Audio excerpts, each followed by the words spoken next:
They thought she was invisible, just another black woman in a faded hoodie pushing a broom down the polished hallways no one cared to notice. At Oak Ridge Academy, where last names meant more than kindness, Cynthia Monroe was nothing but background noise, a shadow among marble floors and golden futures. But one day a smirk changed everything.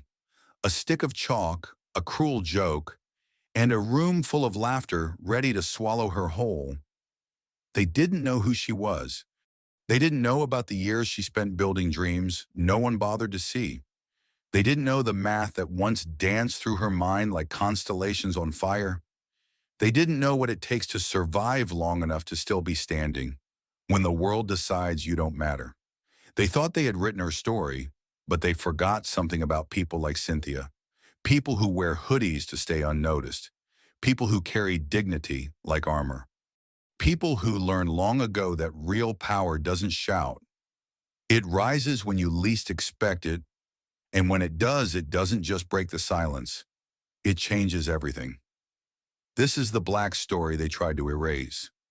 But today, the story fights back. Before we dive into this story, let us know where you're watching from. We'd love to hear your thoughts.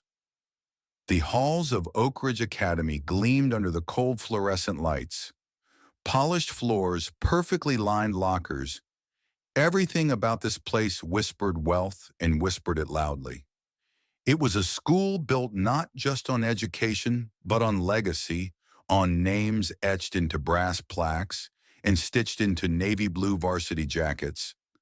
Hawthorne, Langley, Prescott, Mercer. Names that opened doors before the children who bore them even learned to spell. In this world of shining futures and golden last names, Cynthia Monroe was a shadow. Faded black hoodie pulled tight over her silver curls. Old jeans stained from years of cleaning supplies. Shoes with soles worn so thin she could feel the chill of the polished floors through the fabric. Her cart rattled down the hallway in the early hours of the morning, long before the first Range Rover pulled into the student drop-off lane.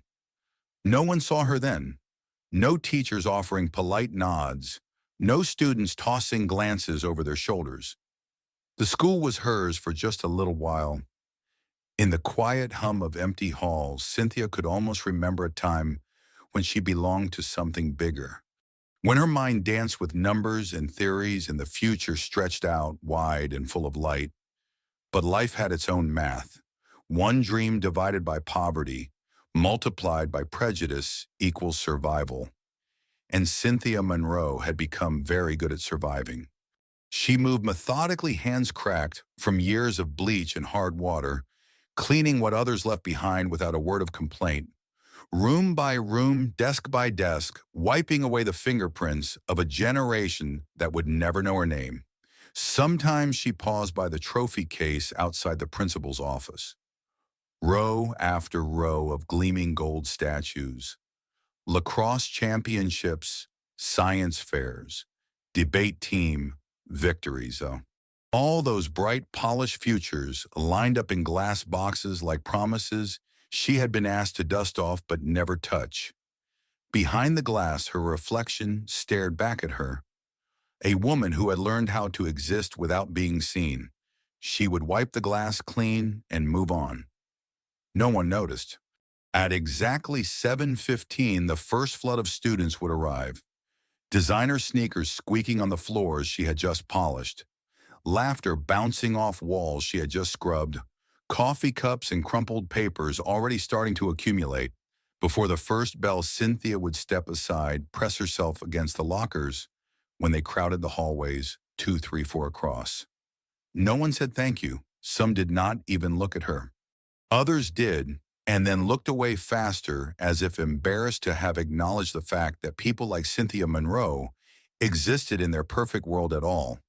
She had gotten used to it. She had gotten used to everything. The way teachers handed her broken chairs without meeting her eyes. The way students dropped their trash at her feet and kept walking. The way the administration talked about diversity in board meetings, but never once asked her about her story. But even after all these years, there were moments when it still stung. Moments when she caught her own reflection in a window and saw more than just a cleaning uniform. She saw the girl she used to be, the girl who once dreamed of solving theorems, the girl who once believed hard work would be enough, the girl who wore her intelligence like a crown before the world taught her that some crowns were invisible. Every morning she reminded herself of one thing: they do not define you. Their stares, their silence, their careless cruelty. None of it changes the truth of who you are. So Cynthia Monroe straightened her back, tightened her hoodie around her face, and kept moving. She told herself that she did not need their approval. She had her own quiet victories, victories no one could steal, like the tiny notes she left for herself in the janitor's closet. Equations scribbled on scraps of old paper, proof she solved in the darkness before dawn.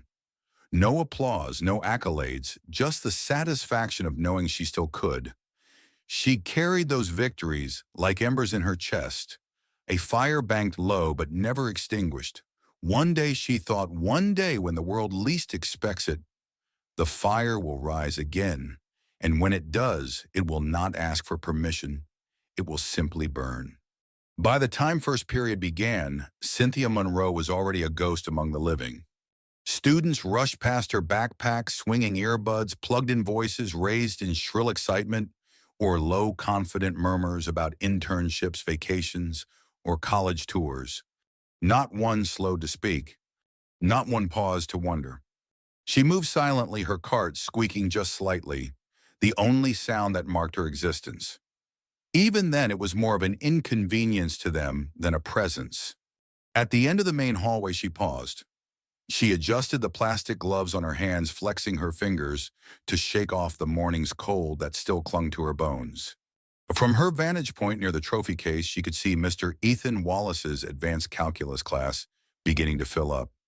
Ethan Wallace, Wasserifin Erm, the school's pride.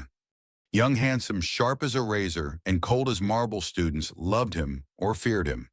Sometimes both administrators worshipped his statistics highest AP scores in the district, best college placements year after year. But Cynthia had seen the other side. The way his eyes flickered with disdain when speaking to students on scholarship, the way he never missed a chance to humiliate those he deemed lesser. And worse than the disdain was the amusement. Like cruelty was some clever game that only the smartest got to play. Cynthia Monroe knew that game. She had seen it 1,000 times before, and every time it made her tighten her hoodie a little closer around her face and push her cart a little faster down the hall.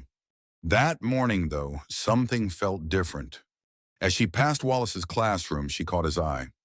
Just a flicker, a glance sharp as a scalpel. And for a split second, Cynthia knew. Today she was the game. Wallace turned back to his class, a smirk tugging at the corner of his mouth as he began scribbling an enormous equation across the chalkboard. A problem so complex it looked more like a maze than math. The students leaned forward in their chairs, groaning and laughing in equal measure. Cynthia lowered her gaze and focused on her task. She picked up a crumpled soda can from the floor, placed it into a black trash bag, wiped a faint smudge off a locker. Work, focus on the work. But from inside the classroom, she heard it. A voice. His voice. "Hey, Miss Monroe." Wallace called loud enough for the whole hallway to hear. The class burst into immediate snickers. Cynthia froze. The air felt like it thickened, wrapping around her throat, making it hard to breathe. Slowly, carefully, she turned to look inside the doorway. Wallace stood at the front of the class, one hand resting casually on the edge of the desk, the other holding a piece of chalk between two fingers like a weapon. His smile was polite. Too polite. Mockery wearing the mask of friendliness. "You have been working here a long time, right?" he said, his tone light, almost playful. A few of the students chuckled under their breath. Cynthia nodded once, wary. Then surely, Wallace continued, gesturing grandly to the board, "You must have picked up something from all the lectures over the years." Laughter bubbled louder now. It was not what he said, it was how he said it. The condescension, the smirk, the unspoken punchline hanging in the air. He wanted her to feel small. He wanted her to feel foolish. He wanted everyone to laugh at her, to confirm once again that the world had a place for people like Cynthia, and it was not at the front of a classroom. It was behind a mop and a trash bag. Cynthia stood in the hallway, her hands tight around the handle of her cart. Every fiber of her body screamed to move, to disappear, to fold herself into invisibility and pretend none of this was happening. But she did not move. She met his gaze. Steady silent. 100 memories flashed behind her eyes. Long nights studying under a flickering lamp. Professors who forgot her name, even after semesters of perfect attendance. Job applications discarded without a second glance. Doors closed, opportunities denied, dreams buried. All because of the way she looked. All because of the world's cruel arithmetic. Hoodie plus black skin equals invisible, or worse. Target to Silvanasurasarn. The classroom fell silent, waiting, hungry for a show. Cynthia exhaled slowly. Inside her chest, something ancient stirred. Not anger, not pride, something deeper. A knowing, the kind of knowing that does not ask for validation. The kind of knowing that cannot be taken away no matter how many times the world tries to erase it. She stepped forward. Not a big step. Just enough. Enough to leave the safety of the hallway. Enough to cross the invisible line drawn by their expectations. For a moment, time seemed to freeze. The chalk in Wallace's hand wobbled slightly. He had expected humiliation, sputtering apologies. Not this. Not a woman standing still, looking him in the eye. Without a word, Cynthia walked into the classroom, and with every step, the air grew heavier. The story they thought they were writing was slipping out of their hands. Something else was beginning. Something far more dangerous. Something far more powerful. And no one, not Wallace, not the laughing students, could stop it. Cynthia Monroe stood at the threshold of the classroom. One step in, and it felt as if she had crossed into another world, a world that had long ago decided it had no place for her. Ethan Wallace leaned casually against his desk, still smiling, that brittle, polished smile, still confident in his assumption that she would stumble, that she would fail, that the black woman in the hoodie could be nothing more than a convenient punchline. The board behind him loomed with a snarl of symbols and numbers, an impossible equation crafted carefully to make anyone falter. The students sat frozen, a sea of wide eyes and half-hidden smirks, phones discreetly raised under desks, ready to capture the moment. Humiliation bloomed. Cynthia knew the rules of this unspoken game. You were supposed to decline. Laugh awkwardly. Shrink into yourself and vanish. But something inside her refused. Something fierce and quiet. Something that had survived years of cold mornings, empty wallets, locked doors, and stolen chances. Without breaking eye contact, Cynthia reached out and took the piece of chalk from Wallace's hand. The classroom seemed to gasp. Even Wallace blinked, caught off guard by the simple, wordless action. Cynthia turned her back to him, to all of them, and faced the blackboard. The chalk felt small and brittle between her fingers, but her grip was steady, steadier than it had been in years. The room was silent, save for the faint ticking of the wall clock overhead. Cynthia scanned the equation once, twice. It was dense, messy on purpose, a trap of nested parentheses, derivative chains and integrals folded inside themselves like origami. But Cynthia did not flinch. Numbers had always made more sense to her than people ever had. She pressed the chalk to the board and began. First, she simplified the messy inner function, a clean slash of chalk cut through the tangle.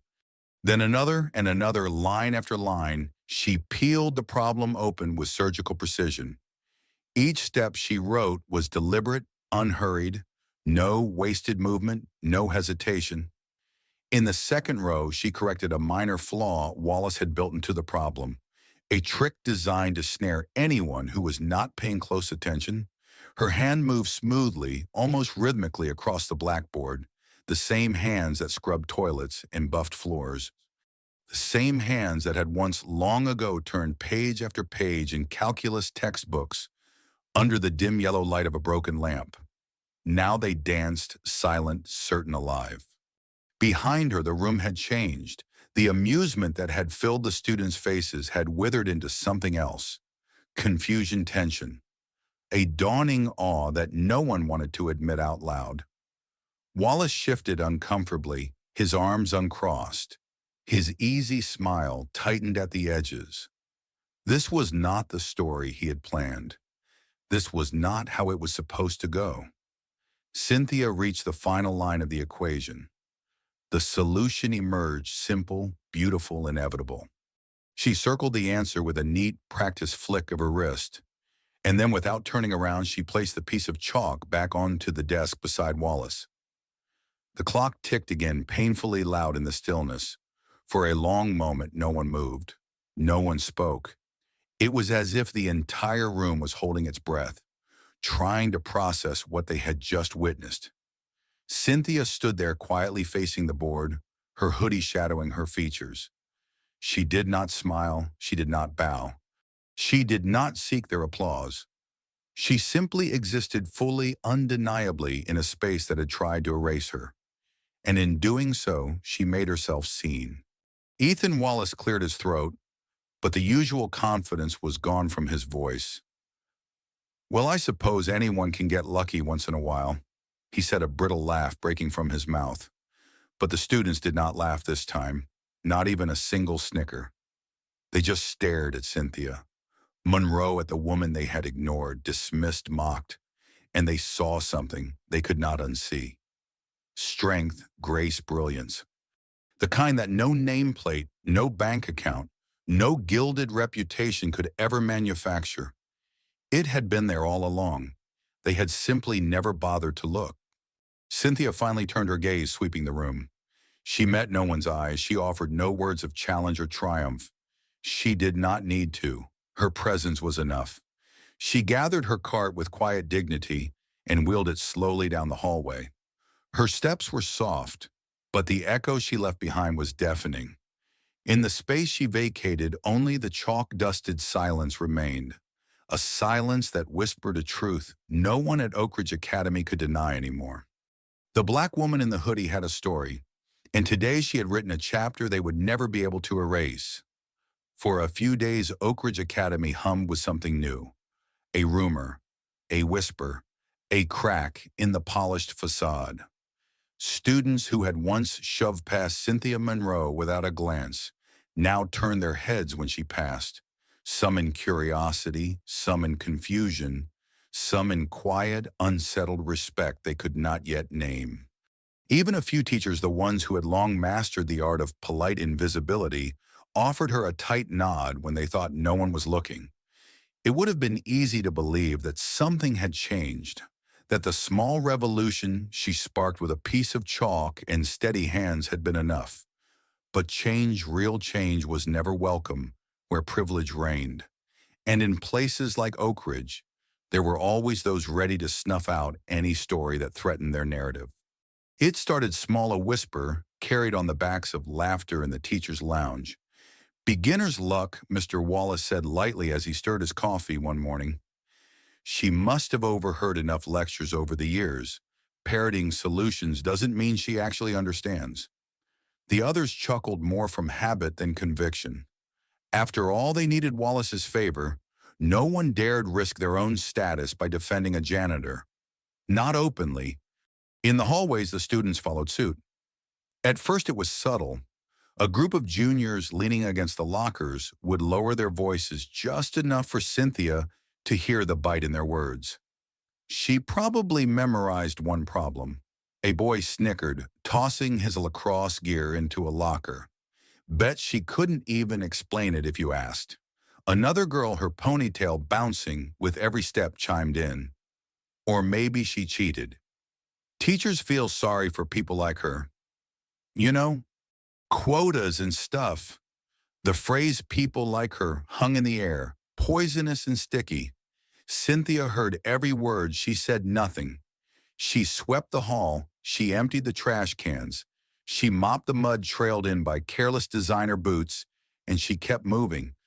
But silence did not shield her. The whispers grew bolder. Snide comments slipped between students like secret handshakes. A few began leaving deliberate messes in the classroom she cleaned. Toppled chairs smeared food. Wads of paper tossed just out of reach. A game. How much could they get away with before she broke? Cynthia never broke. She picked up the trash. She righted the chairs. She scrubbed the floors until they shone. And when she straightened, hoodie tugged low over her brow, she moved on as if their cruelty was nothing but dust on her path. But inside the weight grew heavier. Each insult layered over the old scars she had carried for so long, each mess another stone pressed into the pack she bore silently. They were trying to remind her, "You are not one of us. You do not belong." One Thursday afternoon, the games took a sharper edge. Cynthia was mopping the back hallway behind the gym when she heard a sharp, mocking voice. "Hey, Miss Math Genius." She turned slowly, a boy senior, tall varsity jacket slung over one shoulder, leaned against the lockers, a smirk twisting his mouth. It was Brian Kingsley. The Kingsleys were Oak Ridge royalty. Their name funded half the new science wing, and Brian, the heir apparent, carried himself like he owned the school itself. Behind him, a few of his friends snickered, watching with gleeful anticipation. Cynthia said nothing. She dipped her mop back into the bucket, wringing it out with careful precision. Brian sauntered closer. He clapped mockingly, slow and loud, each slap of his hands, echoing off the empty walls. "That was a nice little trick you pulled in Wallace's class," he said, his voice thick with fake admiration. "Real inspiring, almost had me thinking dreams were contagious." He paused, letting the sarcasm drip into the silence between them. "But let's be real," he said, his smile turning cruel. "We both know you belong back where you started, scrubbing floors, not solving equations." The laughter from his crew punched through the hallway. Cynthia kept her gaze low. Her hands tightened around the mop handle, but she did not respond. She knew this pattern too well. Bait, mockery, erosion. They needed her to react, needed her to shatter so they could point and say, "See, that's why people like her don't belong here." She would not give them the satisfaction. She dipped the mop again, pushed it slowly across the floor, methodically erasing the dirt they left behind. Brian waited a beat, expecting some sign of hurt or humiliation. When none came, he scoffed under his breath. "Whatever," he muttered, turning back to his friends. "Let's go before we catch something." Their laughter echoed down the hallway as they disappeared around the corner. Cynthia straightened slowly. Her hands trembled, not from fear, from restraint, from the burning injustice she had swallowed her whole life. She closed her eyes briefly, inhaling the sterile, bleach-tinted air of the hallway, and then she moved on. Silent, steady, unbroken. The days that followed blurred into each other. Cynthia Monroe moved through Oak Ridge Academy like she always had, quiet, steady, and visible to those who chose not to see her. But under the polished surfaces, something darker brewed. Brian Kingsley and his circle were not finished. Their first strike had not broken her. She had not cried, she had not shouted, she had not even flinched, and that silence, that unbearable calm, ignited something cruel inside them. They needed her to fall. It was not enough to sneer behind her back. They wanted a spectacle. They wanted to prove that Cynthia Monroe, hoodie mop and all, could never rise above her place.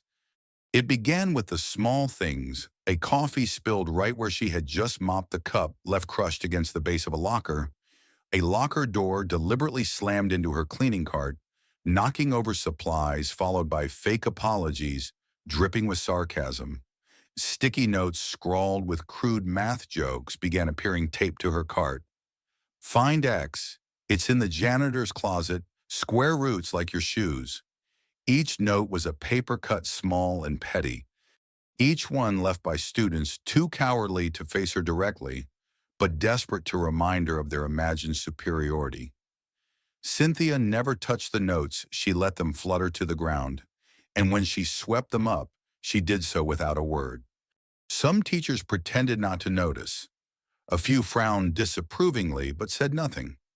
After all, it was easier to look away, easier to pretend the problem was invisible, just like Cynthia had been for so long. She understood cowardice was a language she had long since learned to translate, but understanding did not make it easier to carry the weight alone. Each day the burden grew heavier. Each step through those gleaming halls, a reminder that no matter how brightly her mind once burned here, she would always be reduced to her uniform, her hoodie, her skin, her silence. On a gray Wednesday afternoon, the attacks escalated. Cynthia was cleaning near the art wing, a part of the school often deserted after lunch. The halls were quiet, empty, save for the faint smell of paint and the soft clatter of supplies. She was wiping down a window ledge when she heard them before she saw them. Footsteps, low snickering. The unmistakable sound of boys who thought the world belonged to them. She straightened, slowly, turning toward the sound. Brian Kingsley and two of his friends rounded the corner carrying something a poster board. Cynthia's stomach twisted instinctively, but she stood her ground.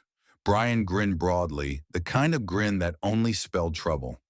"Thought you might appreciate a little art project," he said, his voice all fake sweetness. He slapped the poster against the lockers, the tape snapping sharply against the metal, and there in thick black marker was a crude caricature. A stick-figure woman wearing a hoodie holding a mop like a scepter, crowned by exaggerated math equations swirling nonsensically around her head. Across the bottom, bold letters screamed, "Queen of the Trash Algebra Edition."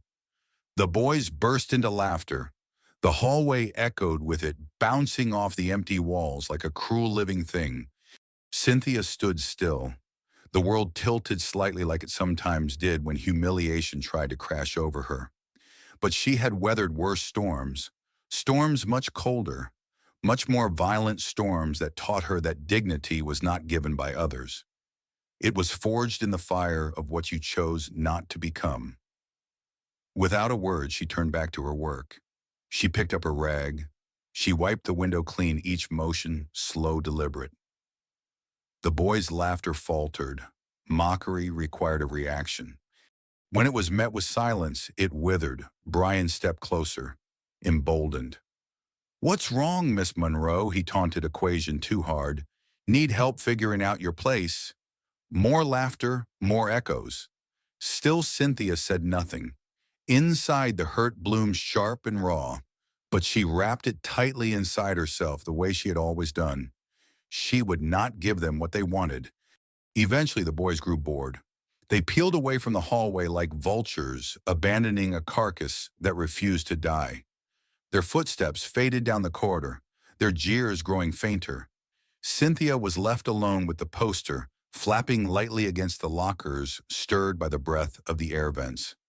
She finished cleaning the window. Then, and only then, she walked over to the poster.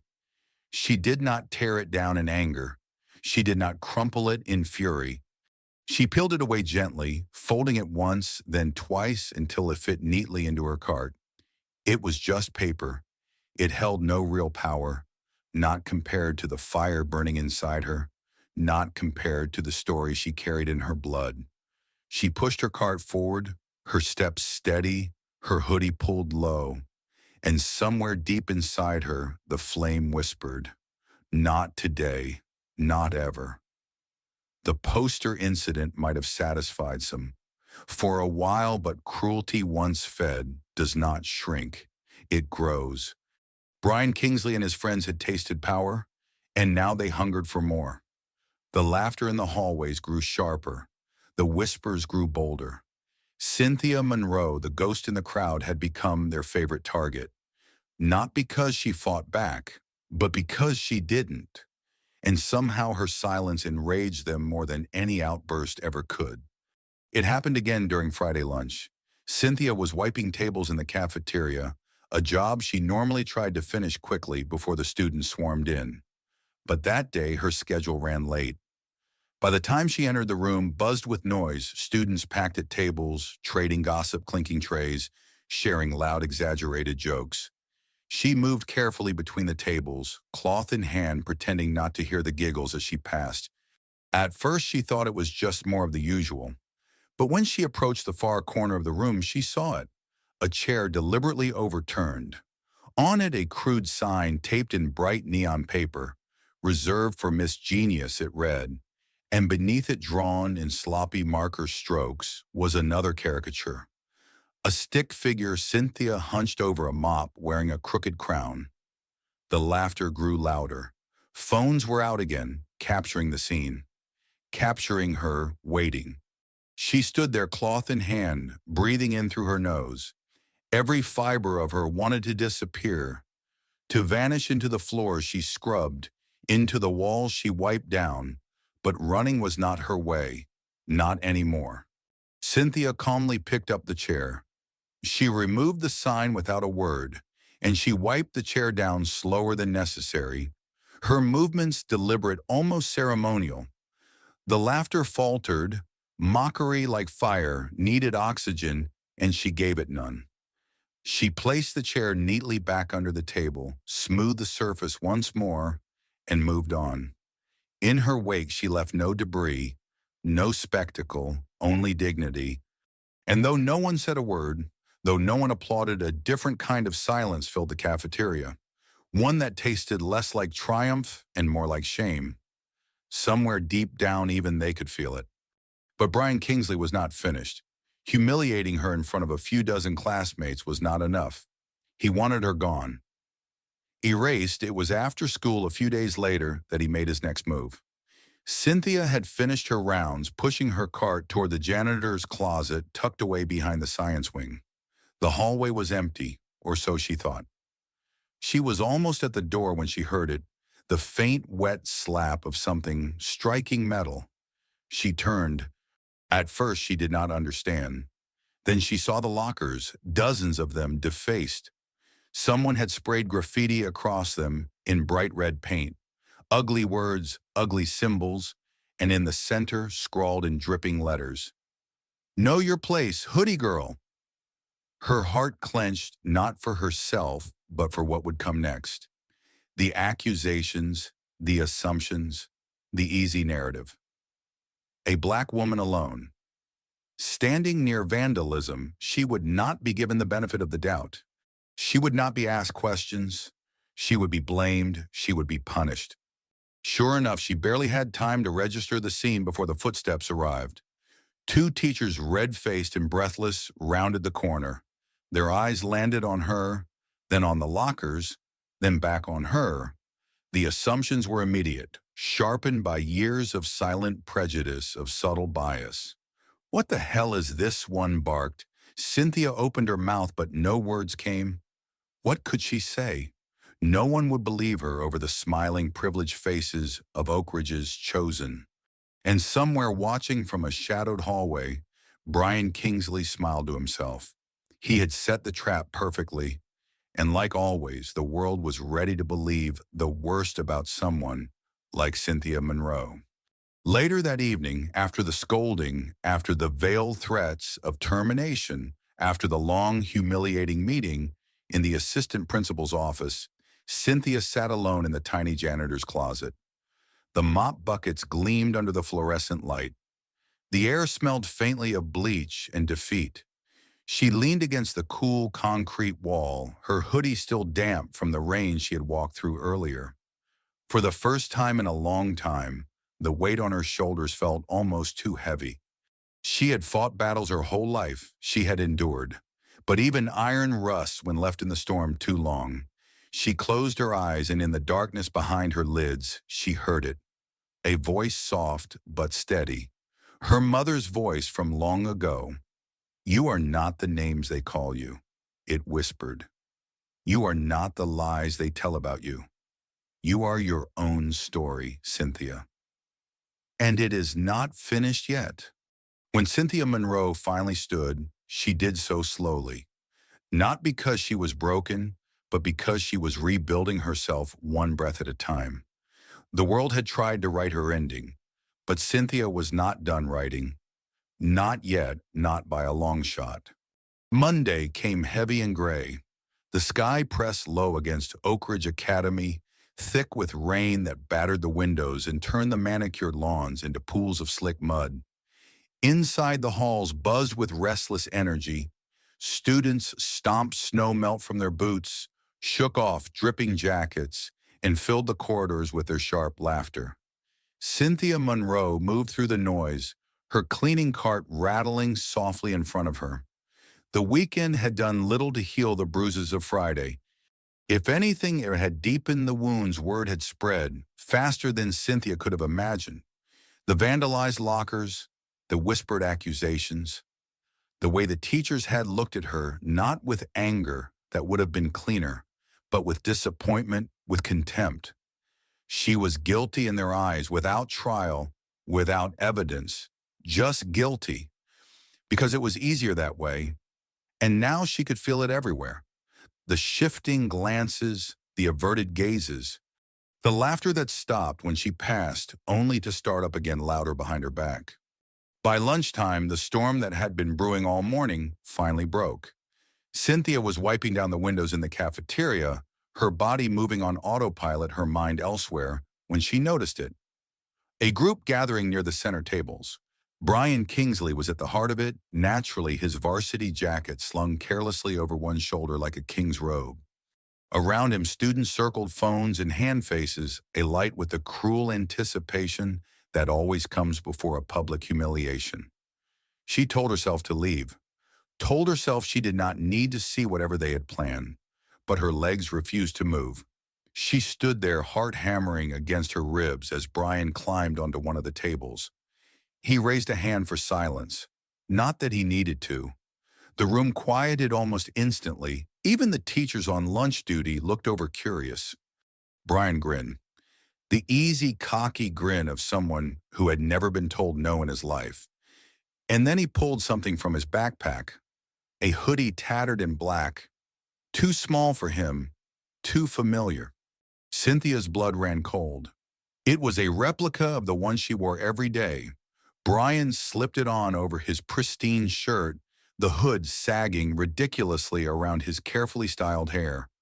The crowd roared with laughter. Cynthia's hands curled into fists at her sides, hidden by the long sleeves of her janitor's uniform. She could feel every eye on her now, some laughing, some pitying, none willing to intervene. Brian strutted across the table, parodying her careful walk, exaggerating every step. He pushed a mop, a real one, snatched from a supply closet somewhere in lazy mocking circles. "Oh no," he whined in a high nasal voice, pretending to wipe sweat from his brow. "Better mop up these dirty lockers. Gotta keep the fancy kids happy, or they might notice I can't solve a real problem." The cafeteria erupted in shrieks of laughter. Students doubled over slapping tables, recording the entire performance on their phones. A few even stood on chairs to get a better view. Cynthia stood frozen by the windows, the rag limp in her hand. She wanted to move, to run, but something heavier than fear rooted her to the spot. Something called defiance. Brian wasn't finished. He pulled a sheet of paper from his pocket, a mock diploma written in childish scrawl. He read aloud each word, dripping with cruel glee. "This hereby certifies Cynthia Monroe, Queen of Trash, honorary degree in janitorial mathematics, summa cum laude." The room howled. Even some of the teachers laughed behind their hands. Cynthia heard it all. The betrayal cut deeper than any insult ever could. These were supposed to be the adults, the ones who knew better, the ones who should have stopped it. But no one moved, no one spoke. They just watched, some with hunger, some with guilt, all complicit. Brian finished his performance with a deep mocking bow. Then, as if to punctuate the humiliation, he flung the mop toward Cynthia's feet. The dirty water splattered across the floor, spattering her shoes and the hem of her uniform. The cafeteria roared one last time, louder than before, a cruel thunderclap of approval. Cynthia stared at the mop lying at her feet. Her chest rose and fell with shallow, measured breaths. In her mind, 1,000 responses screamed for release. Anger, hurt, despair, but she gave them none of it. Instead, she bent down slow, deliberate, and picked up the mop. She wrung it out, she straightened the crooked bucket, and without a word, she resumed cleaning. The laughter faded behind her as she moved through the cafeteria, wiping away the mess they had made of the world. She did not give them her tears. She did not give them her rage. She gave them her silence. And in that silence, she kept something no one could steal: her dignity, her fire, her story. The rest of the afternoon blurred into a dull ache. Cynthia Monroe moved through her tasks like a ghost, her body on autopilot, her mind locked behind thick, unbreakable walls. The halls seemed colder now, colder not because of the weather, but because of the silence that followed her like a second shadow. The kind of silence that was worse than laughter, worse than insults. It was the silence of people who had seen too much, laughed too hard, and now did not know what to say, or chose to say nothing at all. It was the silence of guilt, and it was deafening. When Cynthia passed groups of students in the hall, they would lower their voices. Not out of respect, out of shame. A few looked at her, quick, darting glances, then away again, unable to meet the eyes of the woman they had helped humiliate. Teachers offered tight, brittle smiles, quickly retreating into offices or ducking into classrooms whenever she neared. No one apologized. No one said a word, as if silence could erase the damage they had allowed, as if pretending not to see would make the memory of that lunchroom spectacle vanish. Cynthia understood Oak Ridge Academy was built on polished stone and careful image management. They would rather bury the ugliness than face it. And she, the janitor, the black woman in the hoodie, was easier to forget than to defend. By the time dismissal came, Cynthia's muscles ached from more than just physical exhaustion. She rolled her cleaning cart back into the maintenance wing, a small dark corridor no student ever had reason to enter. There she allowed herself to pause. The walls were narrow and dingy, lined with pipes that rattled and hissed. She leaned against the cool concrete, letting her head rest lightly against the wall. In the dim light, her reflection in a dusty glass pane looked back at her, tired, weathered but unbroken, still wearing the same faded black hoodie, still standing, still breathing, still here. Her phone buzzed in her pocket, startling her from the fog. She pulled it out with trembling fingers. A text from Mr. Alvarez, the head custodian. Principal wants to see you.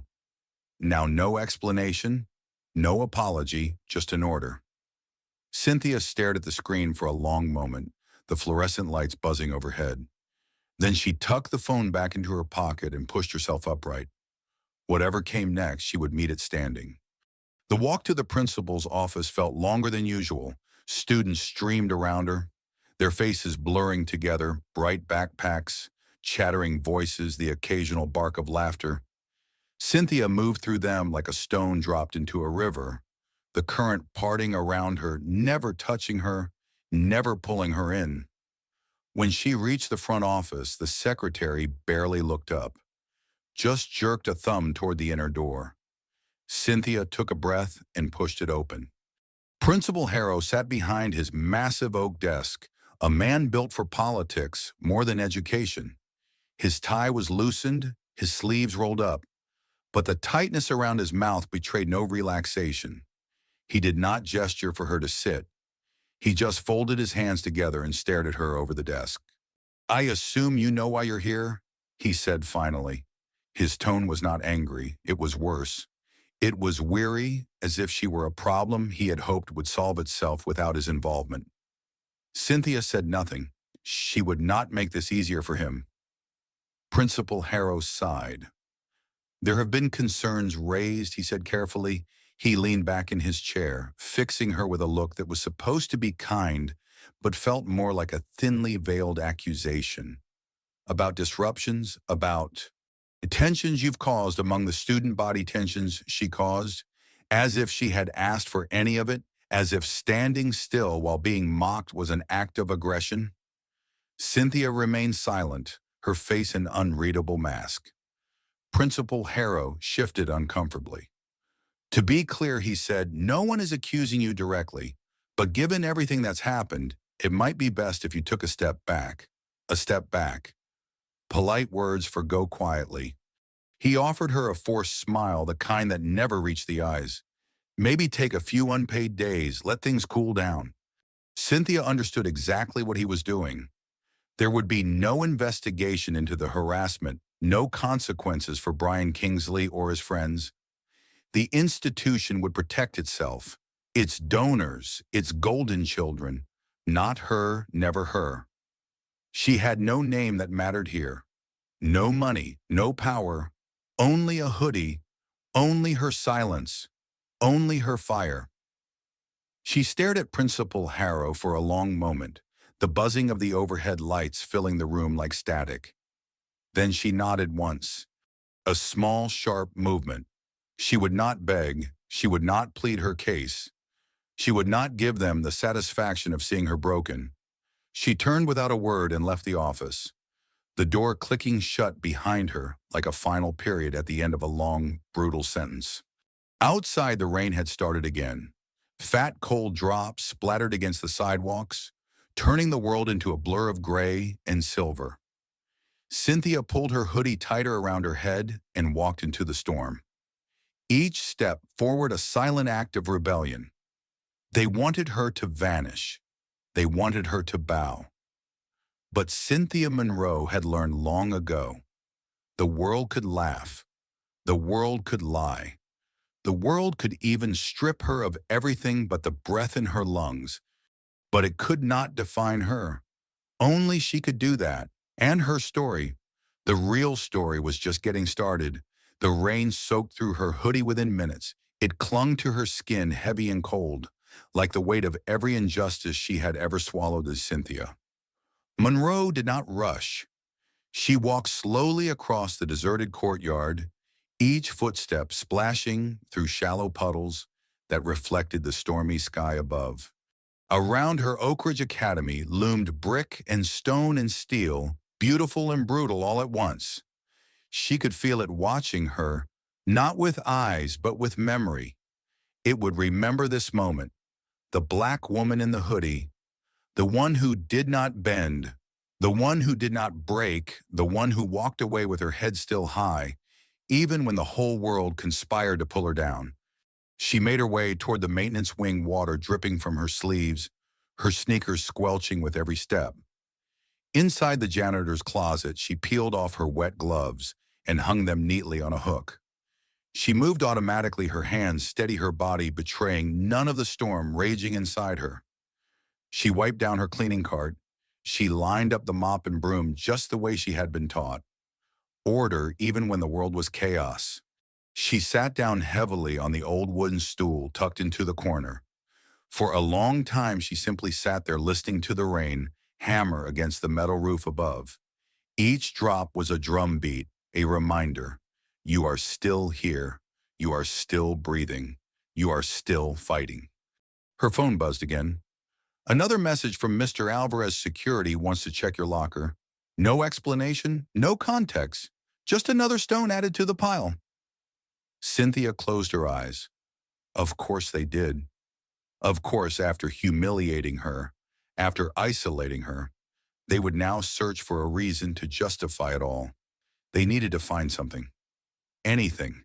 Because if they could not find proof of wrongdoing, they would have to face the truth. And facing the truth was something Oak Ridge Academy had never been good at. When she finally stood, her movements were slow but deliberate. She walked to the row of lockers in the staff maintenance hall. Dented, scratched, forgotten. Her locker was third from the left, number 211. She had decorated it once, years ago, with a single photo tucked into the corner. A picture of her at 19 standing on the steps of Cornell University. A math textbook clutched to her chest, her eyes bright with dreams. It was faded now, but she never took it down, even when the world told her over and over that those dreams had no place here. She waited by the locker as two security officers approached, both white, both with polite professional faces that barely concealed their discomfort. "Standard procedure," one mumbled as he pulled on a pair of latex gloves. Cynthia said nothing. She simply stepped aside. They rifled through her things, pulled out her spare hoodie, her worn sneakers, a half-eaten protein bar wrapped in foil. They thumbed through her worn math notebooks, pages filled with numbers and equations scribbled during stolen lunch breaks. They opened her pencil case, shook out her old dull pens. Nothing, of course, there was nothing to find, because there had never been anything to find. Only a black woman surviving, only a story they refused to read. When the officers finished, they muttered a brief apology, more a formality than any real admission, and hurried away. Cynthia stood alone in the maintenance hallway, her belongings scattered at her feet. For a long moment, she simply stared down at them. The broken pencils, the battered shoes, the old photos still smiling up at her. Proof of a life they refused to acknowledge. Proof of a dream they could not destroy. Not really not if she refused to let them. One by one, she picked up her things. She placed them back in the locker with the same care a jeweler might use, handling priceless gems. Because to her they were priceless, each worn item a testament to endurance, to resilience, to the silent, stubborn fire that refused to be extinguished. When she finished, she closed the locker door softly. No slam, no anger. Just a quiet click that echoed down the empty hallway like a promise. Outside, the rain had slowed to a mist. The world blurred at the edges, soft and gray and trembling. Cynthia stepped back into it, hoodie pulled low, shoulders squared. Oak Ridge Academy might have won this battle. They might have stripped her of her job, her paycheck, her place in their polished world. But they had not stripped her of herself. She was still Cynthia Monroe, still the girl who loved math, still the woman who solved problems no one thought she could solve. Still the fighter who knew that dignity was not given, it was claimed. And her story, the real story, was far from over. As she walked through the mist, the courtyard opened before her, silent, waiting. She tucked her hands deep into her hoodie pocket and kept walking, one foot in front of the other, through the rain, through the silence, into the future she would build with her own two hands. It started with a photo, a grainy, poorly lit snapshot taken in the maintenance hallway. Cynthia Monroe, head bowed locker, open hands sifting through her few personal belongings. Someone must have taken it from around the corner. Maybe a student, maybe a teacher. At Oak Ridge Academy, cruelty needed no permission.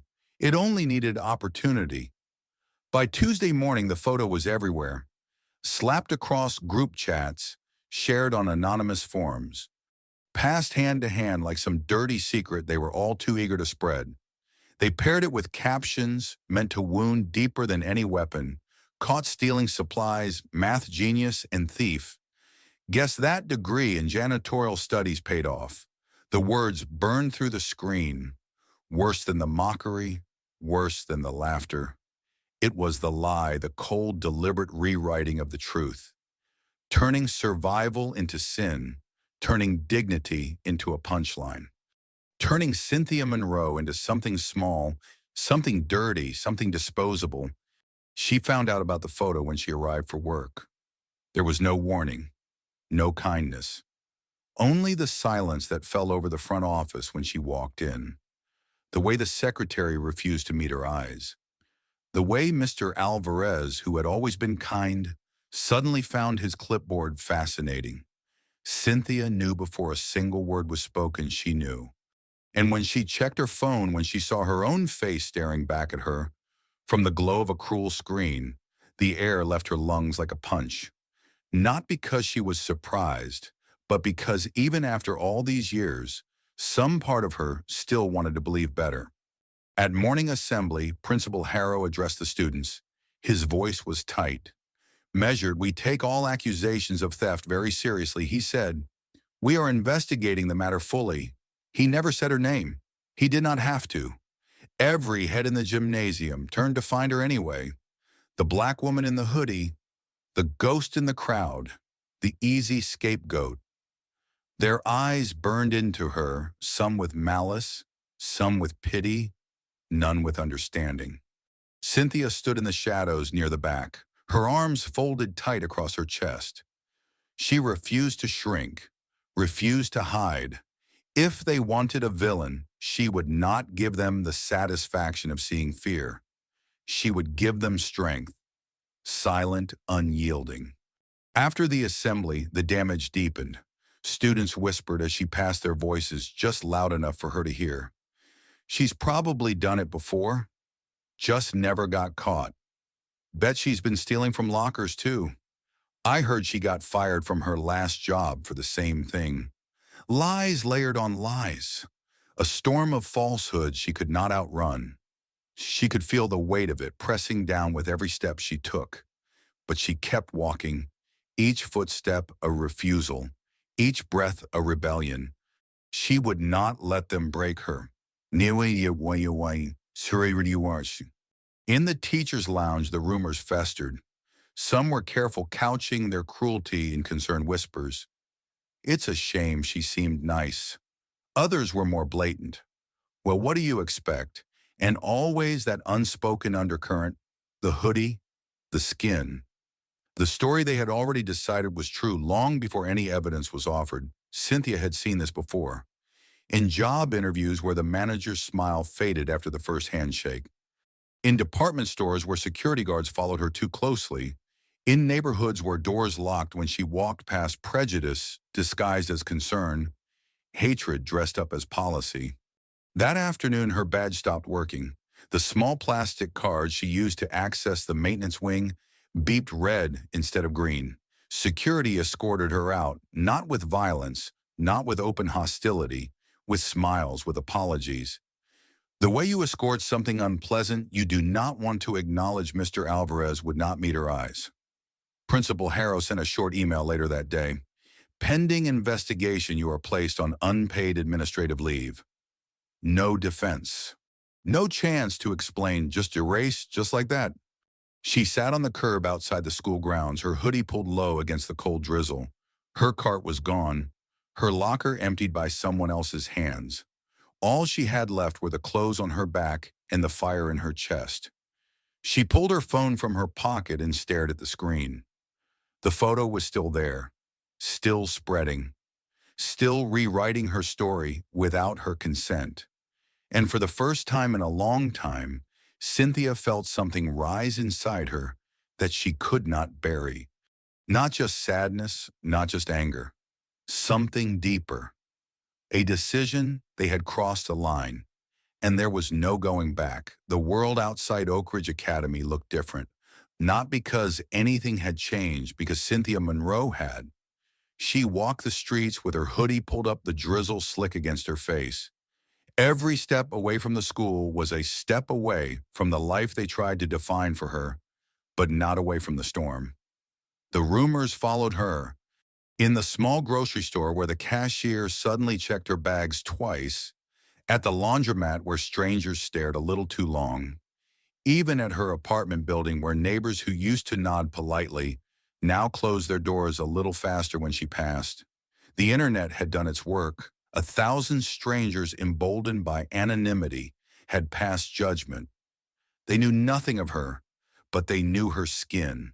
They knew her hoodie. And in their minds, that was enough. Cynthia spent those first few days in a haze of exhaustion. The silence of her apartment pressed against her. The ticking clock on the wall grew louder with each hour. No paycheck coming. No job to return to, bills still piling up. The thin line she had always walked between survival and collapse stretched thinner. Some nights she did not sleep at all.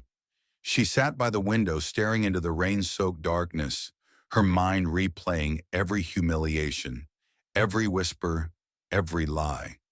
Her hands itched to fight back, to scream the truth into the void. But who would listen? Who had ever listened? Still, the fire inside her refused to die. It flickered low, stubborn, and patient, waiting for its moment. Cynthia spent her sleepless nights differently now. She pulled out her old notebooks, the ones filled with equations and theories and proofs scribbled in stolen moments between shifts.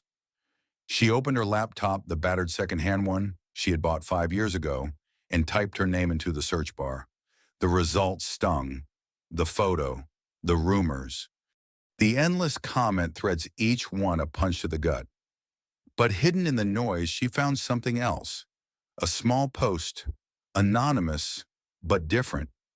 It said, "I was in Mr. Wallace's class when Miss Monroe solved that calculus problem. She didn't cheat. She didn't guess. She was brilliant. Don't believe the lies." One comment buried under thousands, forgotten by most. But it was enough to remind her that not everyone was blind, that not everyone had turned away, that her story was not entirely lost, not yet. The next morning, she made a decision. She would not wait for Oak Ridge to clear her name. She would not beg for their approval. She would tell her story. On her terms, in her voice, she created a small blog choosing a simple black and white design. She named it "The Woman in the Hoodie." Her first post was short, barely a paragraph, but every word was carved from the truth she carried. "My name is Cynthia Monroe. I was a janitor at Oak Ridge Academy. I wore a hoodie because the building was always cold, not because I had something to hide. I love math, I love solving problems, and I am not a thief." She posted it without fanfare, without hope that it would go viral. It was not for them, it was for her, for the girl she had been, for the woman she still was, for anyone else who had ever been silenced. At first, nothing happened. No comments, no shares, just the quiet whir of her old laptop and the hum of the city outside her window.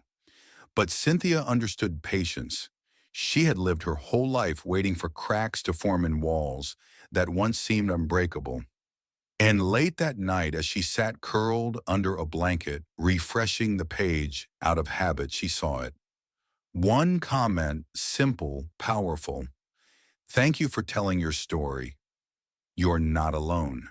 She read it again and again, the words warming something inside her that had grown cold over the past few weeks. Not alone, not erased, still here, still fighting. In the days that followed, the blog grew slowly, at first one reader, then 5, then 50 people from all over. Teachers, janitors, students from other schools began to share their own stories. Stories of humiliation, of being overlooked, of fighting battles no one else saw. Each comment was a thread. Each thread wove a tapestry stronger than the lies Oak Ridge had tried to bury her under. Cynthia did not answer every message. She did not need to. Her silence spoke volumes. Her existence was an act of rebellion, and every word she wrote was another crack in the fortress of prejudice that had tried so hard to contain her. Oak Ridge Academy did not notice at first. They were too busy polishing their image, too busy pretending the storm had passed. But storms, Cynthia knew, had a way of circling back. And when they did not knock politely. They tore through walls. And this time she would not be standing alone when it hit. The storm hit on a Thursday. It started with a single email, then 2, then a flood.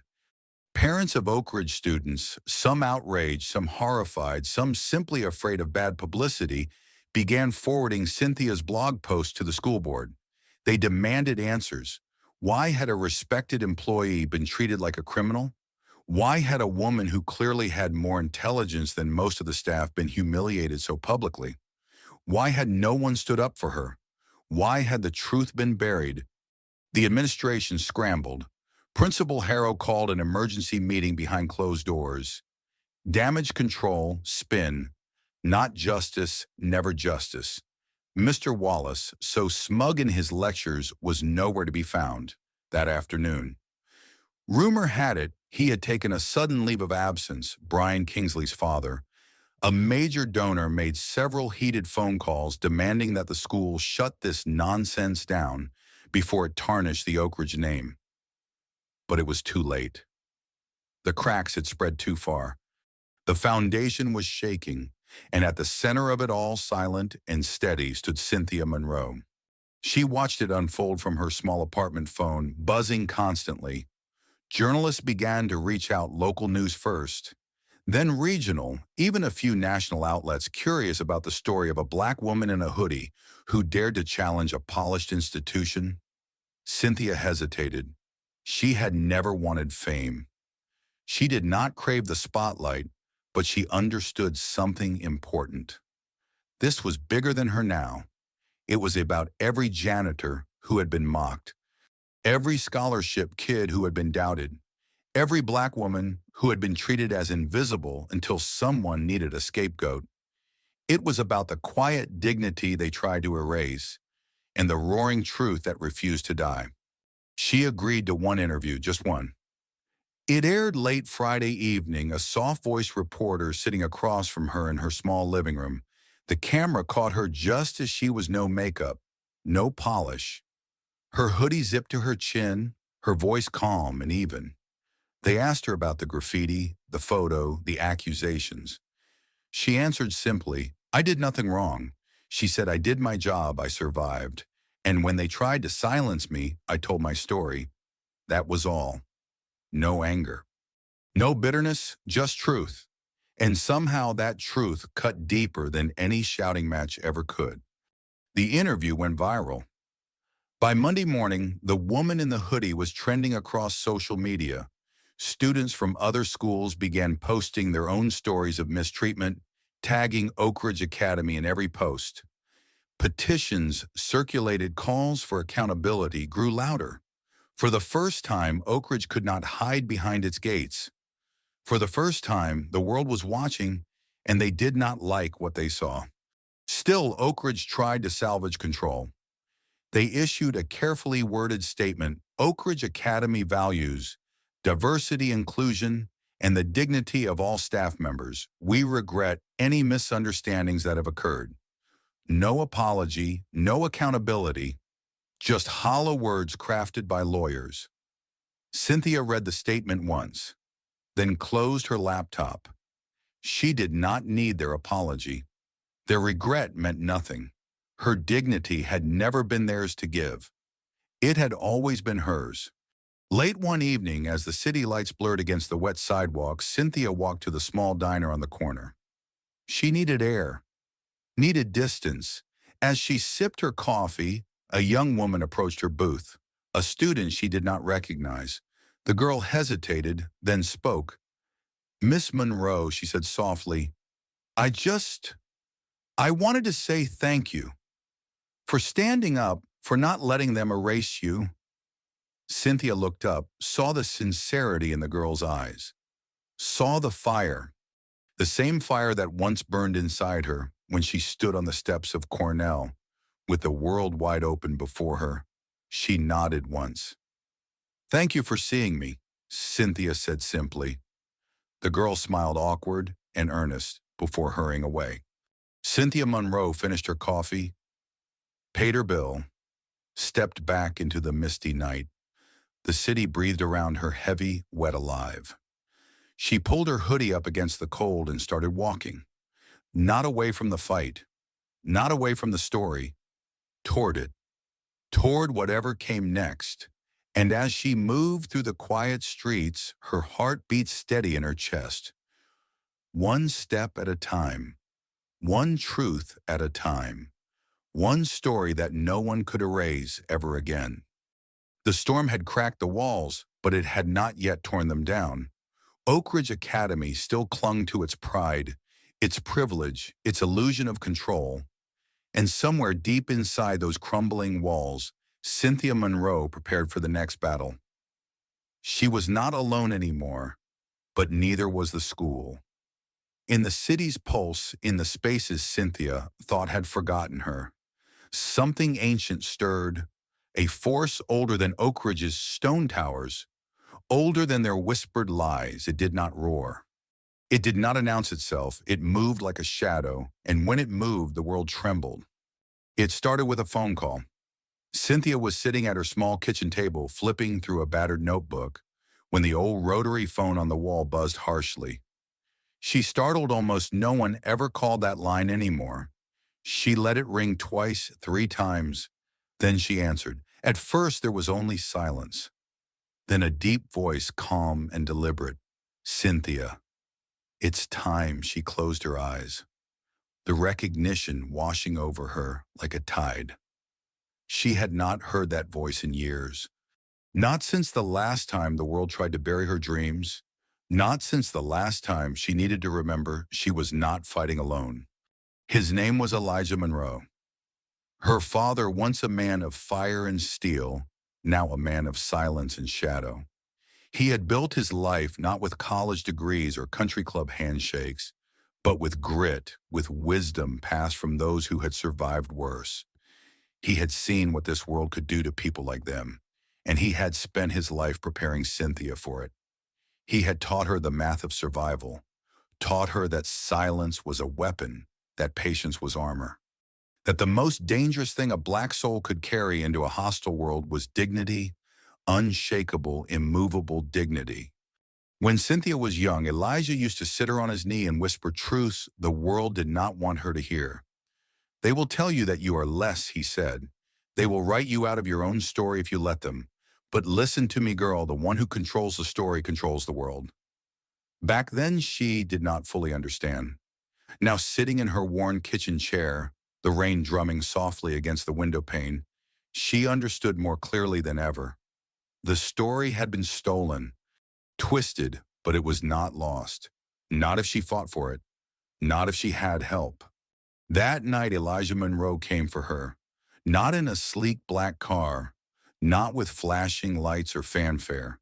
He came in an old pickup truck, rusted at the edges, headlights flickering against the misty street. Cynthia waited on the curb, a duffel bag slung over one shoulder. She wore her hoodie. She wore her fire. When the truck door creaked open, she climbed inside without a word. Elijah looked over at her, those same deep brown eyes, sharp and steady. You ready? He asked Cynthia. Nodded. He grunted softly, a sound of approval, and shifted the truck into gear. They rolled off into the night, two shadows among many. He did not ask for details. He did not need to. The city knew the headlines, the rumors, the shame. But Elijah knew his daughter, and he knew that when the world tried to crush her, she did not need pity, she needed a plan. They drove in silence for a while, the rain hissing against the windshield. Finally, as they crossed the old river bridge, Elijah spoke.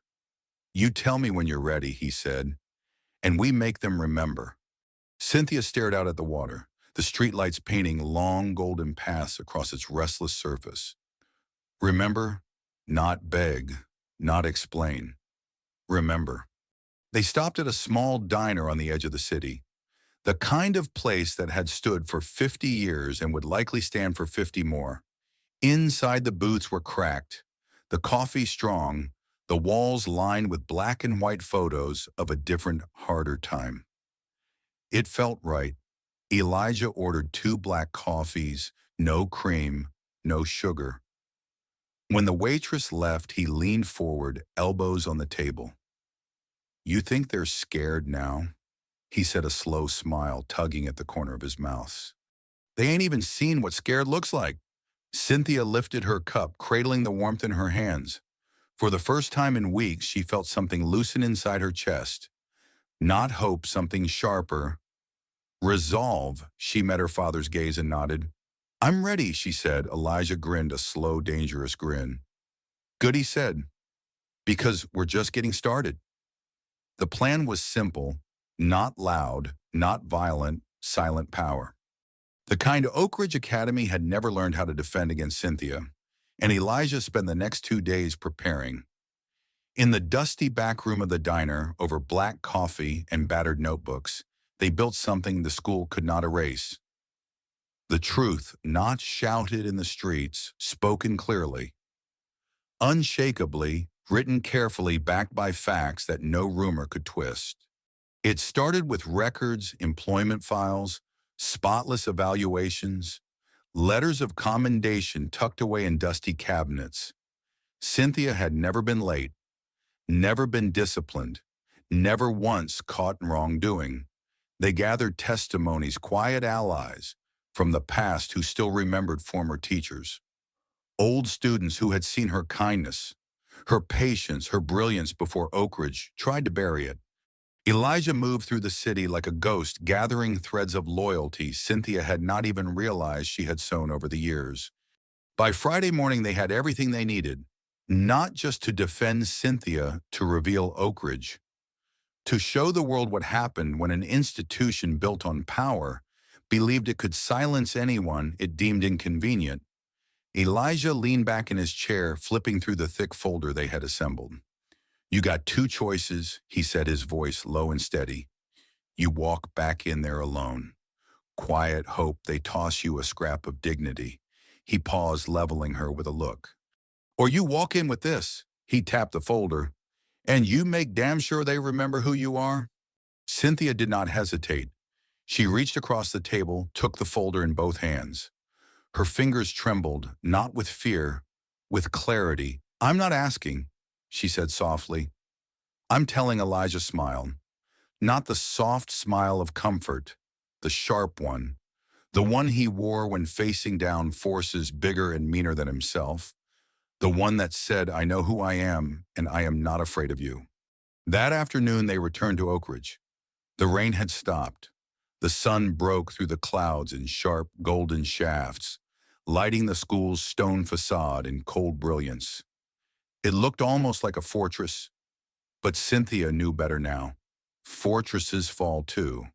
They entered through the front doors, heads turned, secretaries stiffened.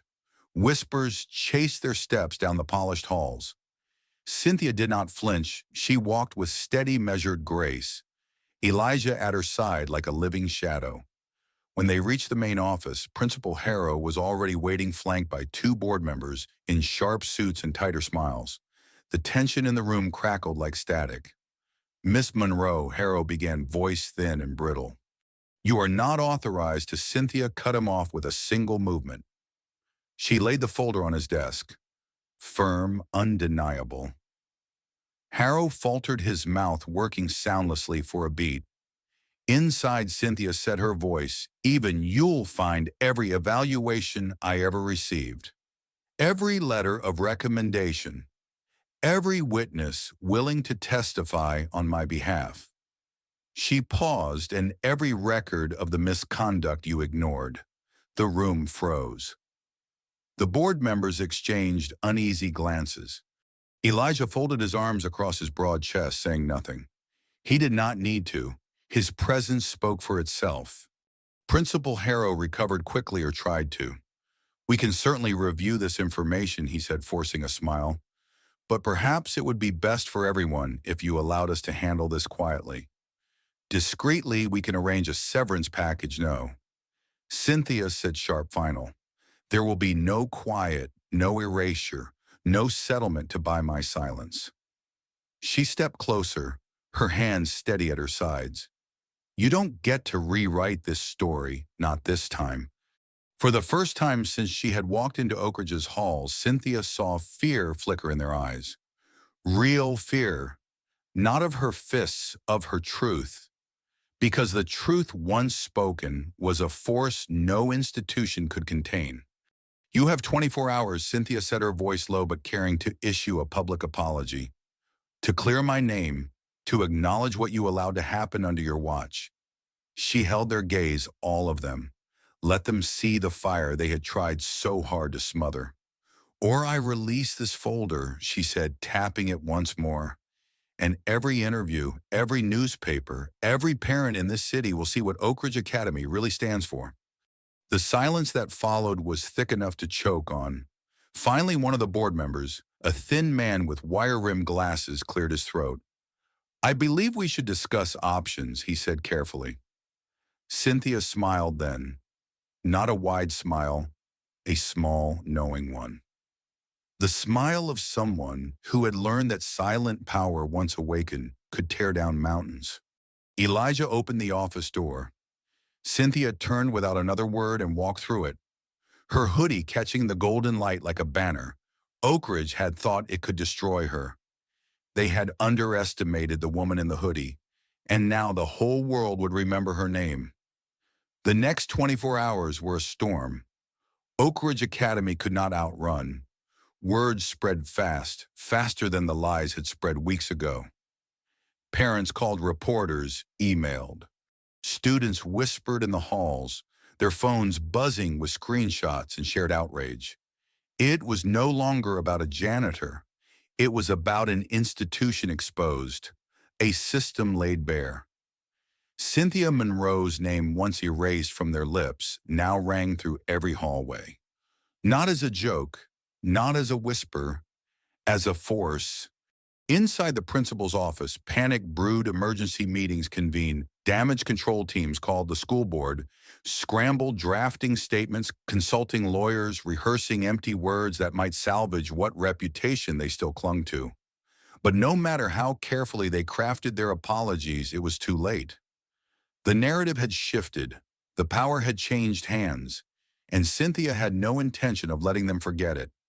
That evening, as dusk fell over the city, Cynthia sat quietly at the diner. The same booth she had shared with her father days before. Elijah sat across from her, sipping his coffee, calm as ever. They said little, they did not need to. Victory, Cynthia learned, was not always a roar. Sometimes it was a breath, a stillness, the quiet satisfaction of surviving when the world had plotted your end, the soft, steady heartbeat of a future no one could take. Her phone buzzed an email. She opened it slowly, her heart steady. It was from Principal Harrow. No apology in the subject line, just 2 words, public statement. She clicked it open. The text was bland. Official, predictable. Oak Ridge Academy acknowledged that a valued member of our staff had been subjected to mistreatment inconsistent with our values. They offered Cynthia her position back, full back pay, an official apology signed by the entire board, and most importantly, a commitment to reforms diversity, training student accountability policies, new procedures to ensure incidents like this would never happen again. Cynthia read it twice. Then she closed her phone and slid it across the table to Elijah. He glanced at it, snorted softly, and set it aside. "They scared," he said simply. Cynthia nodded. "They should be." She stared out the diner window, watching headlights streak across the wet streets. The old Cynthia, the one who had flinched under the weight of silence, might have seen this as enough, might have accepted the apology, the paycheck, the polished words. But not this, Cynthia. Not the woman who had stood under the crushing weight of public humiliation and refused to bow. Not the woman who had watched her truth almost be erased and decided to fight back anyway. When the reporter called later that night, Cynthia answered a different reporter this time, from a bigger outlet, national. They wanted a quote for their story about justice, about resilience, about what it meant to fight and win.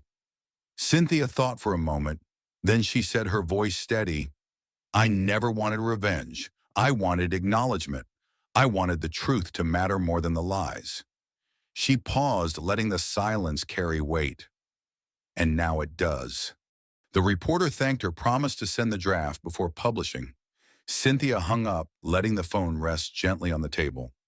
Across town, Oak Ridge's polished facade cracked a little more. A teacher resigned quietly. A few board members offered their sudden retirements, and Principal Harrow, though still clinging to his office, found that fewer and fewer faces met his gaze in the halls. The institution that had once sneered down from its marble towers now scrambled to prove it was something better. Not because it cared, because it had been forced to, because someone in a hoodie had refused to stay invisible, because dignity had risen where they expected only shame. Later, walking home under the stars, Cynthia breathed deep. The air smelled clean after the rain alive.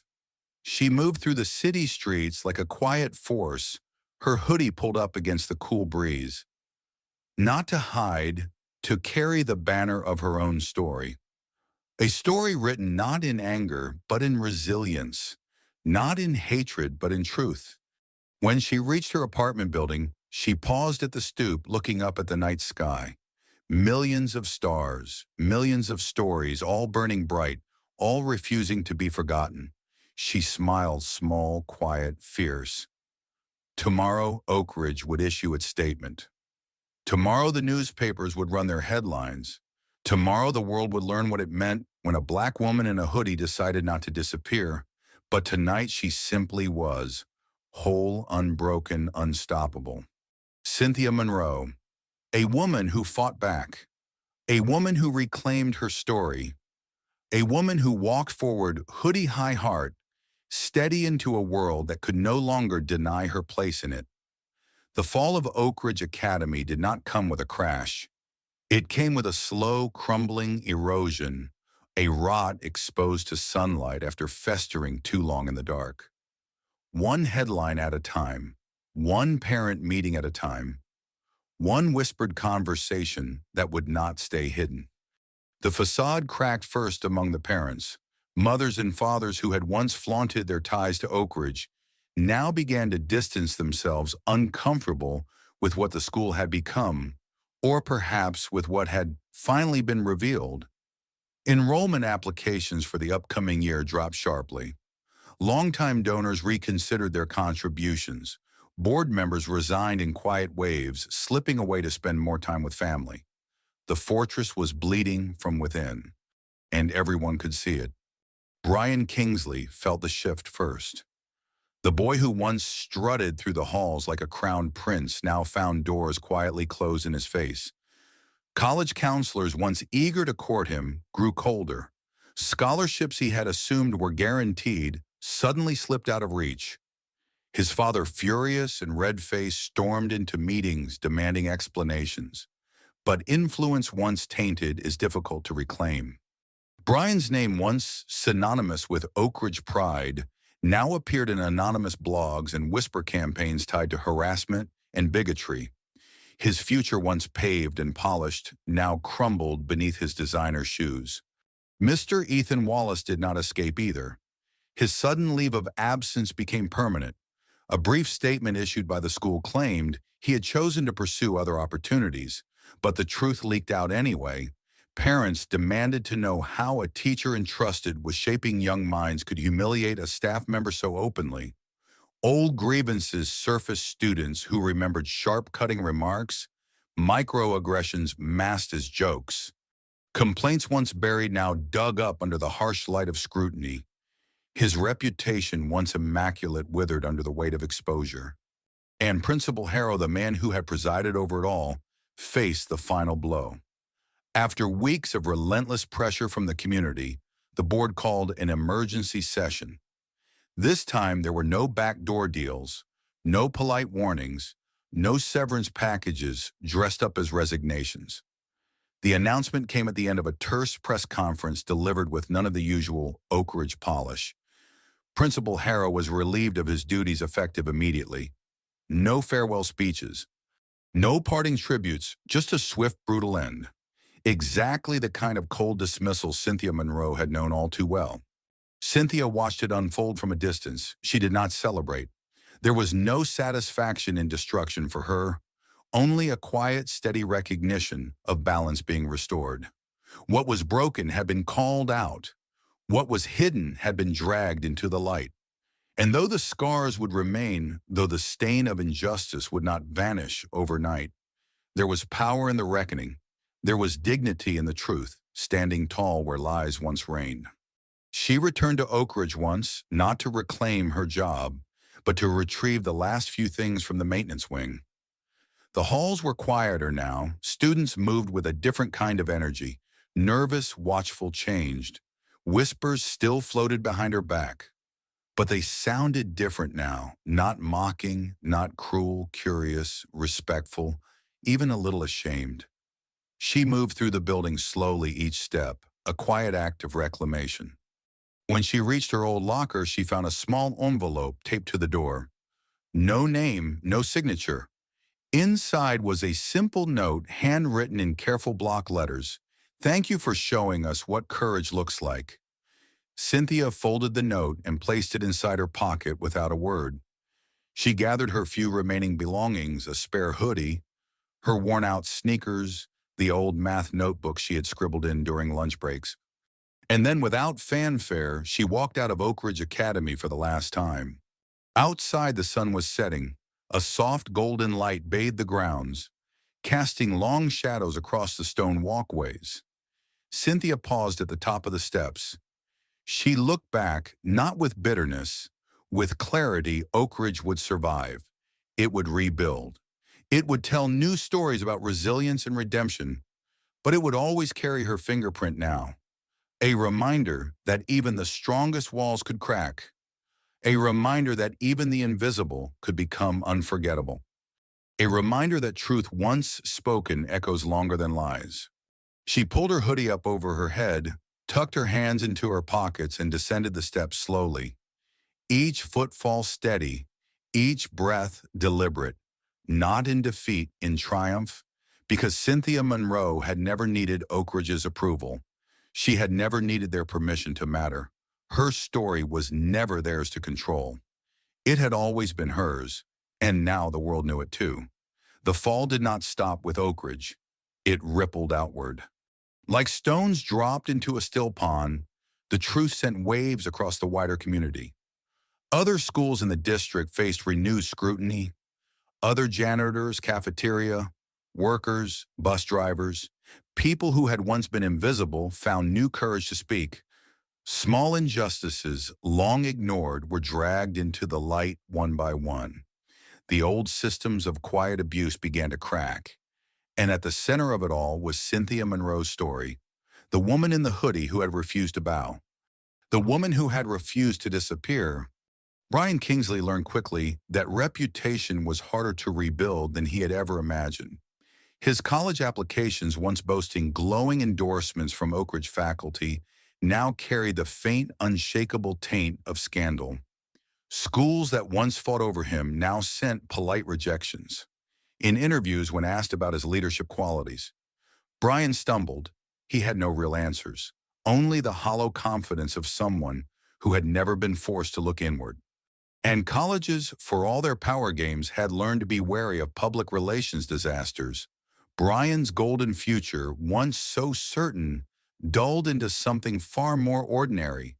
He would still attend college, but not at an Ivy, not at the institutions where he once believed he was destined to rule.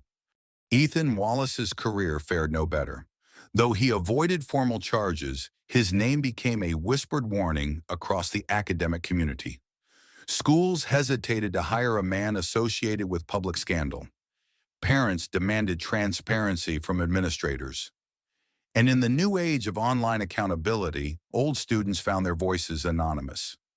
Posts detailed years of microaggressions, belittling comments, favoritism based on wealth and race. His glowing resume meant little when paired with a reputation for cruelty. Last anyone heard, he was teaching night classes at a community college 2 towns over. A long fall for a man who once believed himself untouchable. Principal Harrow's story ended with quiet exile. Oak Ridge Academy did not celebrate his departure. There were no farewell parties, no plaques hung on the walls. He left through the back door, carrying only a severance check smaller than he had expected, and a legacy forever stained. Attempts to find a new leadership role elsewhere stalled. Even schools desperate for experienced administrators hesitated to bring in a man whose name was now synonymous with scandal and failure. In the end, Harrow retreated into early retirement, spending his days in a quiet suburb, a relic of a world that no longer welcomed him. A man who once ruled over others reduced to pacing, empty sidewalks, wondering when exactly he had lost everything. And Cynthia Monroe. She did not return to Oak Ridge. She did not need to. The story had already outgrown the narrow walls that once confined her. She was invited to speak at schools, at libraries, at community centers, not as a symbol of tragedy, as a symbol of resilience. She told her story in her own words: the humiliation, the silence, the fight and the victory that was not loud but lasting. She spoke not of revenge, but of dignity, not of hatred, but of hope. In one small school across town after Cynthia finished speaking, a young girl, maybe 12 years old, hair pulled back in tight braids, raised her hand timidly. "Miss Monroe," she asked, voice trembling slightly, "how did you not give up when everyone was mean and no one believed you?" The room stilled. Every adult leaned forward, waiting for her answer. Cynthia smiled, soft and real. "I remembered she said that their opinion of me does not define me. Only my truth does. And I carried my truth with me even when it hurt." She paused, letting the words sink into the air. "You don't need the world to believe in you," she said gently. "You need to believe in yourself." The girl beamed, a small flame lighting behind her eyes, and Cynthia knew in that moment the fight had been worth it. Later that night, as Cynthia walked home under the star-strewn sky, she felt something shift inside her. Not the fire that had always been there, something deeper, something steadier. She was no longer fighting just for survival. She was building a world where stories like hers would not be so rare, where dignity was not a prize to be earned, but a birthright to be honored. Oak Ridge Academy would heal in time. It would rebuild its reputation. It would tell new stories about change and redemption. But no matter how much paint they slathered over their walls, no matter how many new brochures they printed, one truth would linger in the foundation. A black woman in a hoodie had stood against them, and she had not broken. She had made them break instead. And somewhere in the heart of every whispered legend that would pass through Oak Ridge's halls in the years to come, her story would remain silent, powerful, unforgettable. The fall of Oak Ridge had been slow grinding, inevitable. But for Cynthia Monroe, the journey was never about their collapse. It was about her rising. It was about finding her voice in the wreckage they tried to bury her under and building something stronger, something lasting. And now, standing on the other side of the battle, she saw it clearly. Victory did not look like parades or cheering crowds. Victory looked like walking down a street with her hoodie up and her head higher. Victory looked like hearing her own voice, strong and unwavering, echoing through halls that once tried to silence her. Victory was a quiet, steady beat that no one could take away. Invitations continued to pour in. Local colleges asked her to speak at graduations. Youth programs wanted her to mentor. Nonprofits asked if she would help launch initiatives for marginalized workers. And each time Cynthia said yes, carefully, intentionally, not for fame, not for recognition. For the girl she had once been, the girl who had believed she was invisible, the girl who now understood that invisibility was a lie, others told to maintain their comfort. She made sure her story traveled farther than Oak Ridge's walls could ever contain. One chilly afternoon, nearly 6 months after the scandal broke, Cynthia stood on the steps of a public library downtown. A crowd had gathered, families, teachers, students, all bundled against the wind waiting for her. She wore her hoodie, the same one they had mocked, washed and mended, but still proudly hers.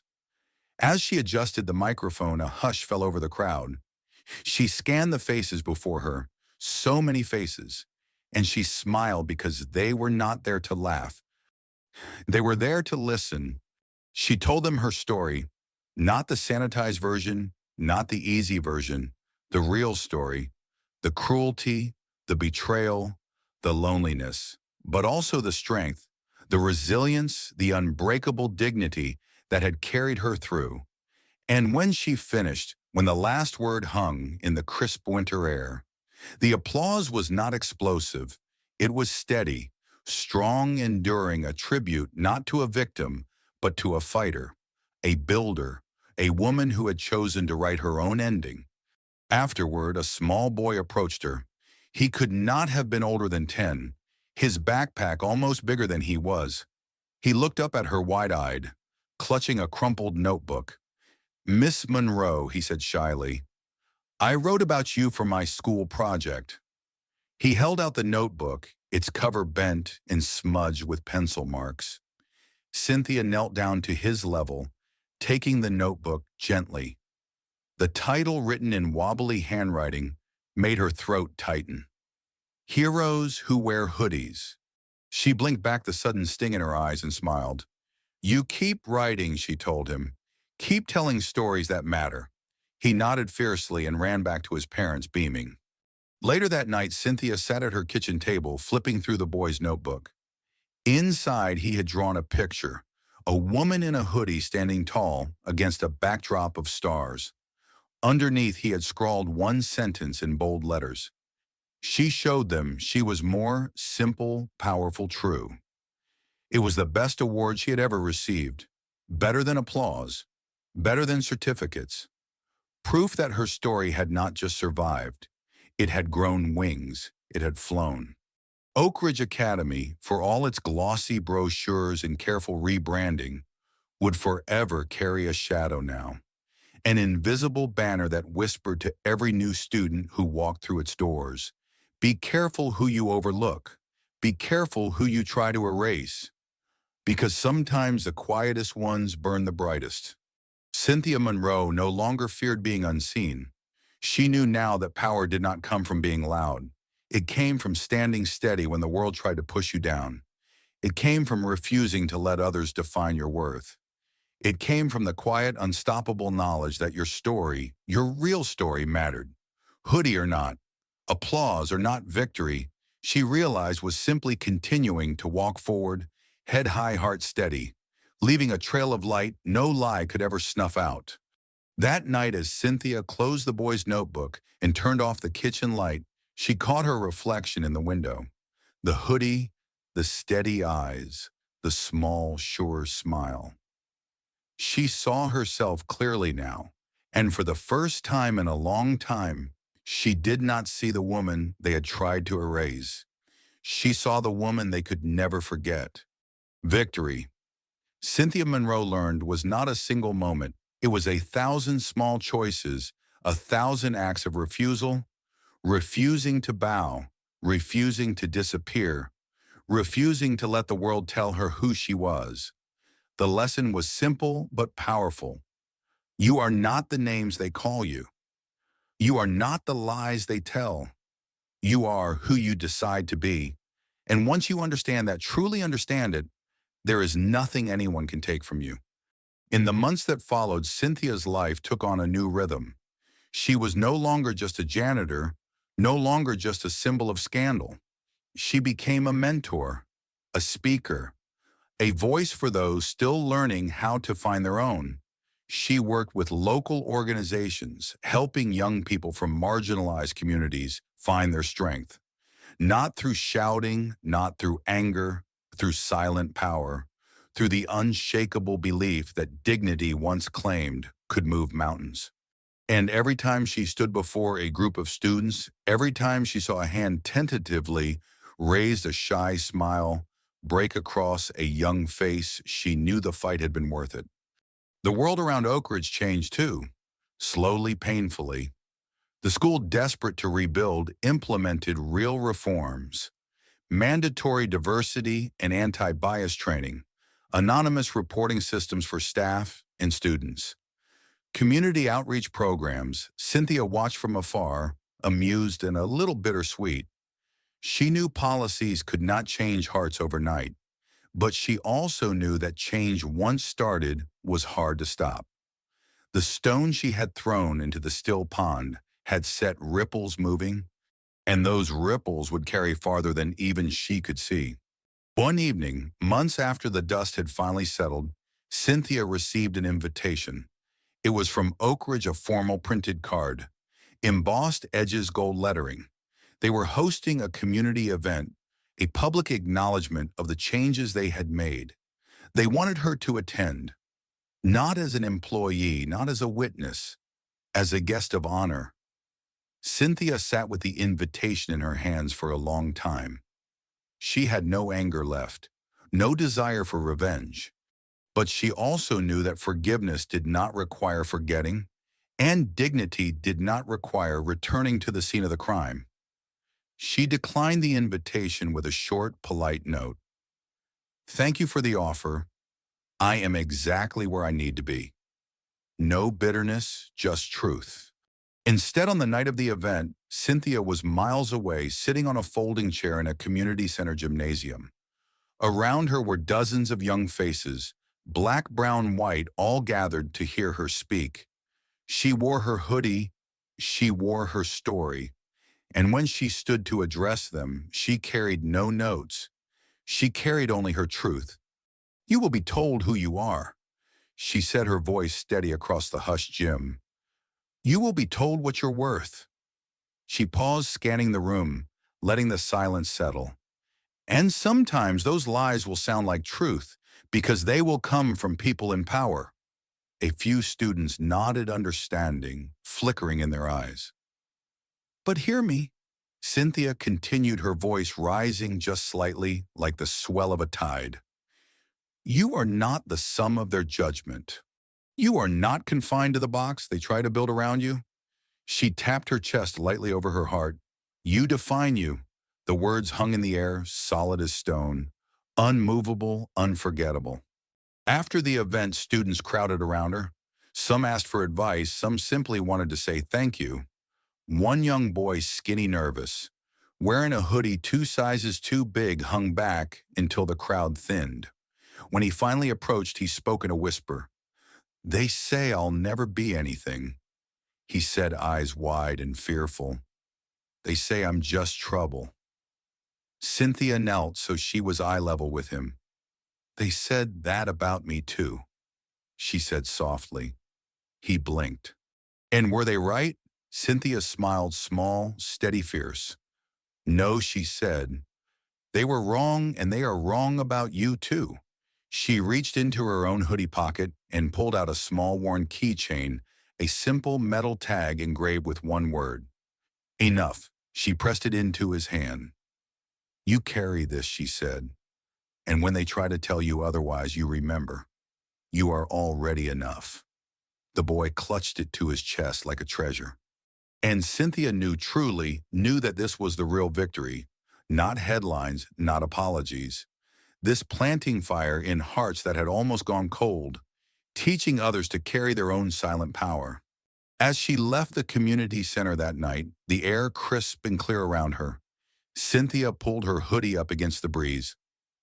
She smiled to herself, a small, private smile. She had learned the lesson, and now she lived it every day. Not in grand gestures, not in battles for approval. In every step she took forward, every truth she refused to surrender, every young voice she helped strengthen. She was not invisible anymore. And even if the world tried, it could never erase her again. Not now, not ever. In the months that followed, Cynthia Monroe's message spread further than she had ever imagined. It traveled through community centers into classrooms, through whispered conversations between mothers and sons, teachers and students. She became more than just the woman in the hoodie. She became a symbol, not of perfection, not of sainthood, of perseverance, of silent, stubborn, breathtaking resilience. Her story was retold again and again, not with the shame Oak Ridge had tried to brand her with, but with pride. The black woman who stood tall, the janitor who taught a school about dignity, the voice that refused to be erased. One afternoon, Cynthia received a letter, handwritten, carefully penned on lined paper. It was from a young girl named Liana, a senior at a school 2 cities over. In shaky script, she wrote, "When they made fun of my hair, my skin, my voice, I thought maybe they were right. I thought maybe I wasn't good enough. But then I read about you, and I remember they don't get to decide that I do." Cynthia sat with the letter in her lap for a long time, the late afternoon sun slanting through her apartment window. She traced the words with her fingertips, feeling the weight of them. A single story spoken at the right time could change the course of someone's life. She knew it now more deeply than she ever had before.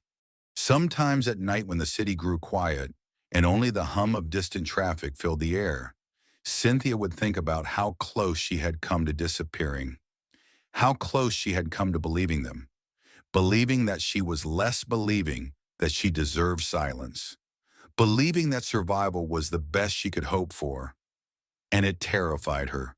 Not because she had almost fallen, but because she knew how many others still stood at that same edge, teetering, waiting for anyone to tell them they were seen, they mattered, they were enough. That knowledge fueled her. Every speech she gave, every workshop she led, every late-night mentoring call with a student ready to give up. It was never about being their hero. It was about lighting a match in the dark and letting them see the fire they already carried inside.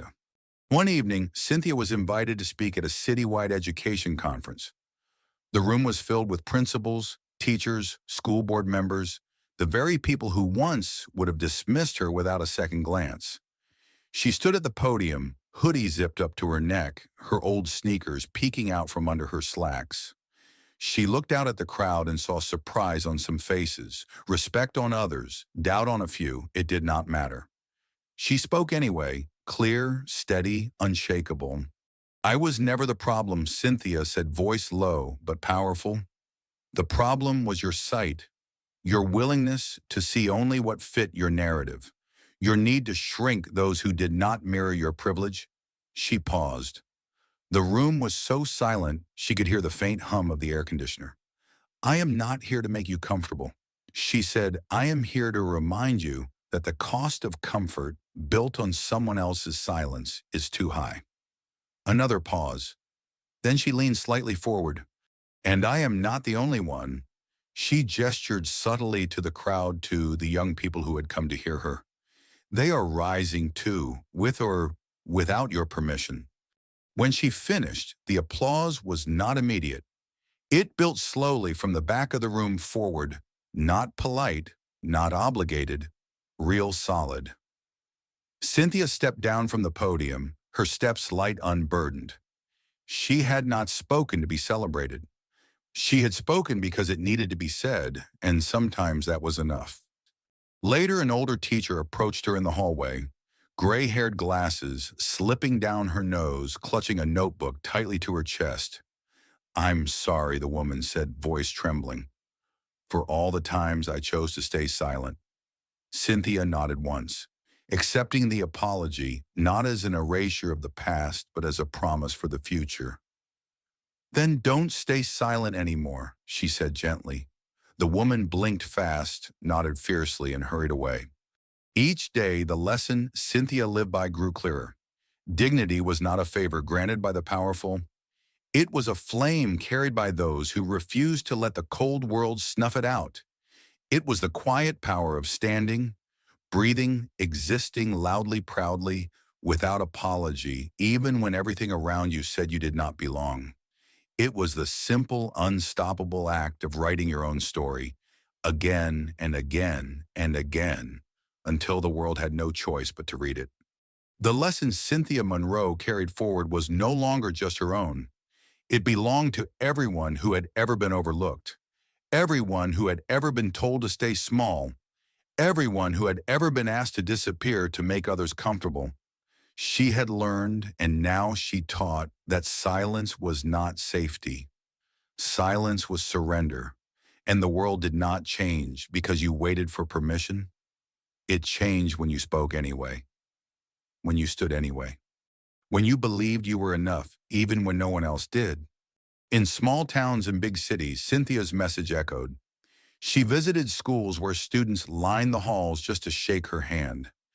She spoke in auditoriums where teachers cried quietly in the back rows. She led workshops where teenagers, hoodie-wearing, restless, brilliant teenagers sat up straighter when she walked into the room, sensing, without needing words, that they were seen, truly seen.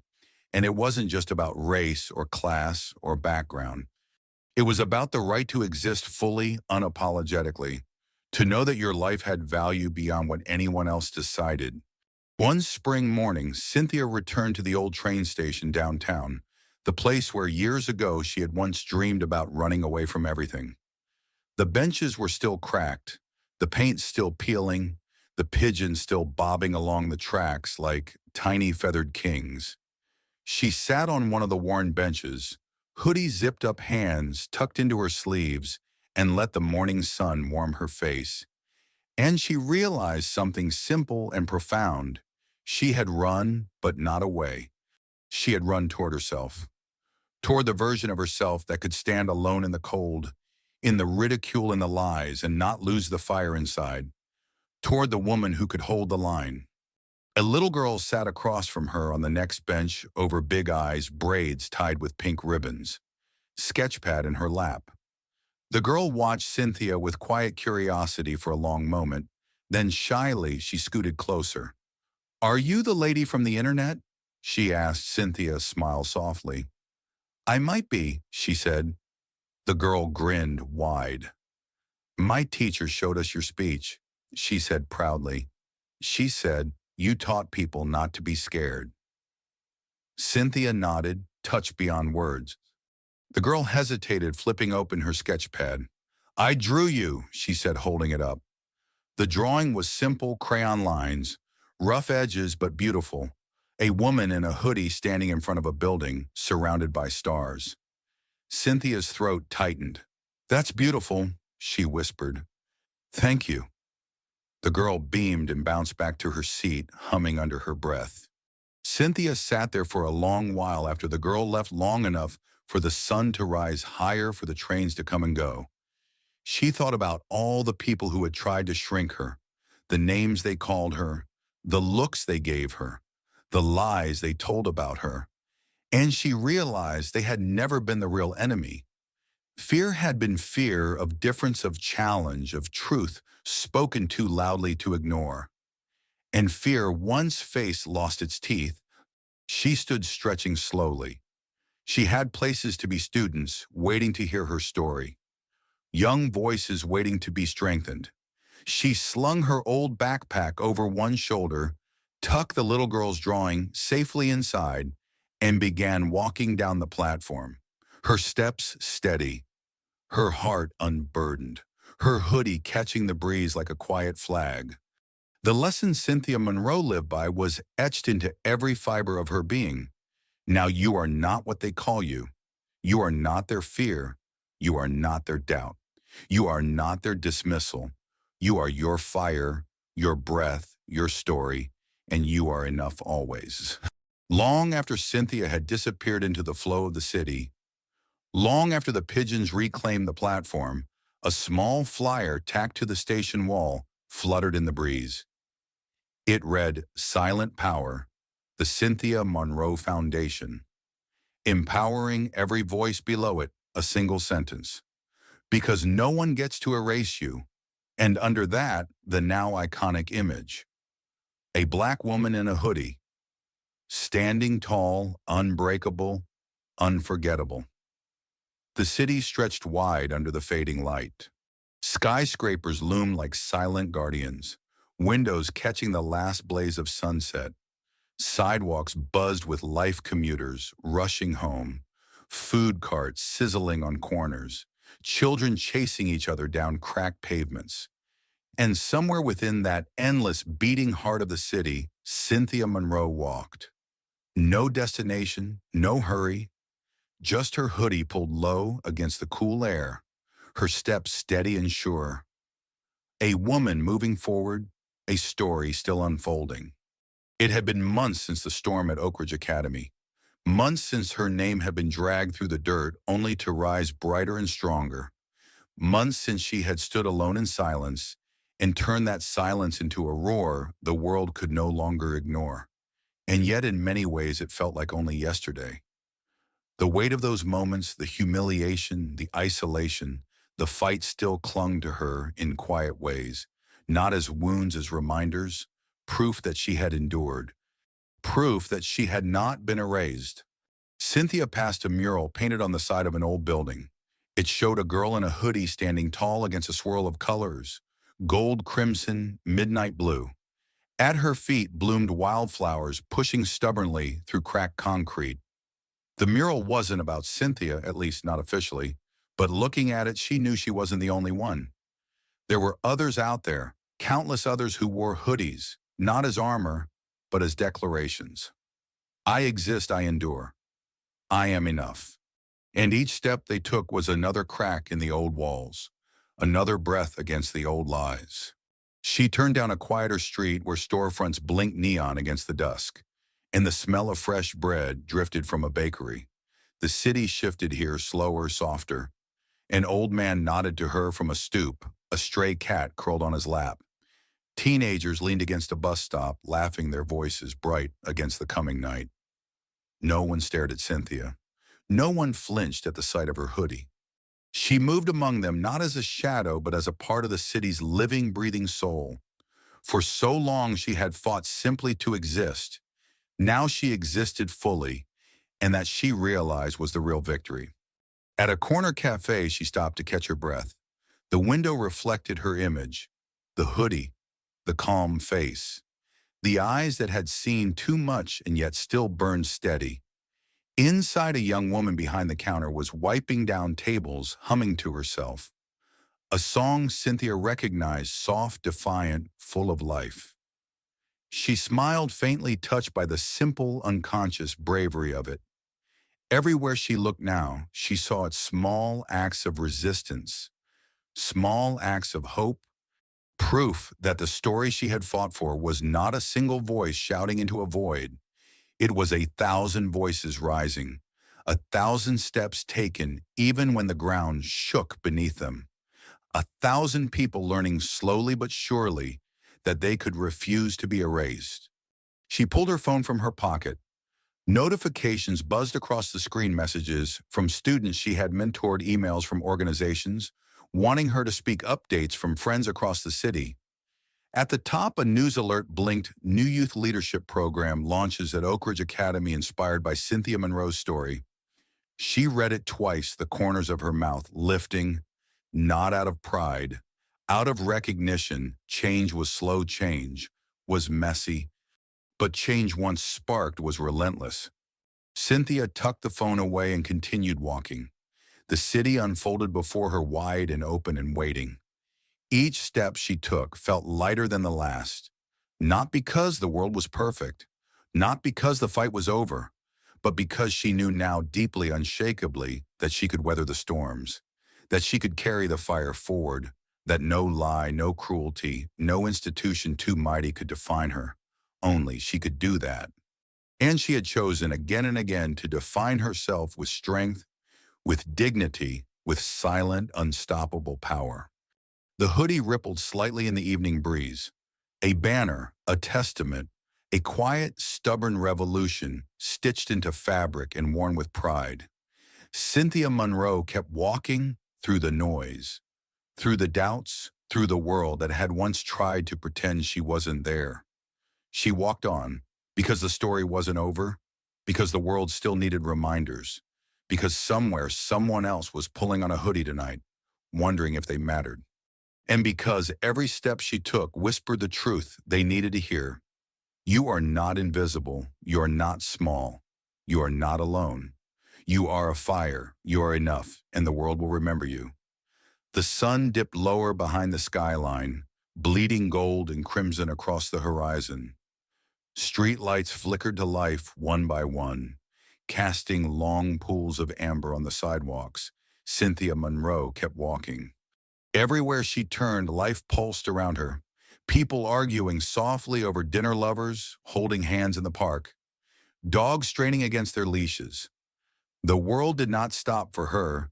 It did not pause to celebrate her victories, nor did it mourn her battles.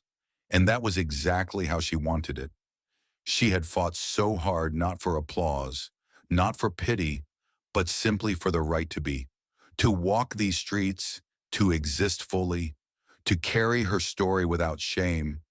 She crossed into a quieter neighborhood where the houses leaned against each other like old friends. Wind rustled through the trees, scattering leaves and swirling dances across the sidewalks. Children's laughter drifted from an open window.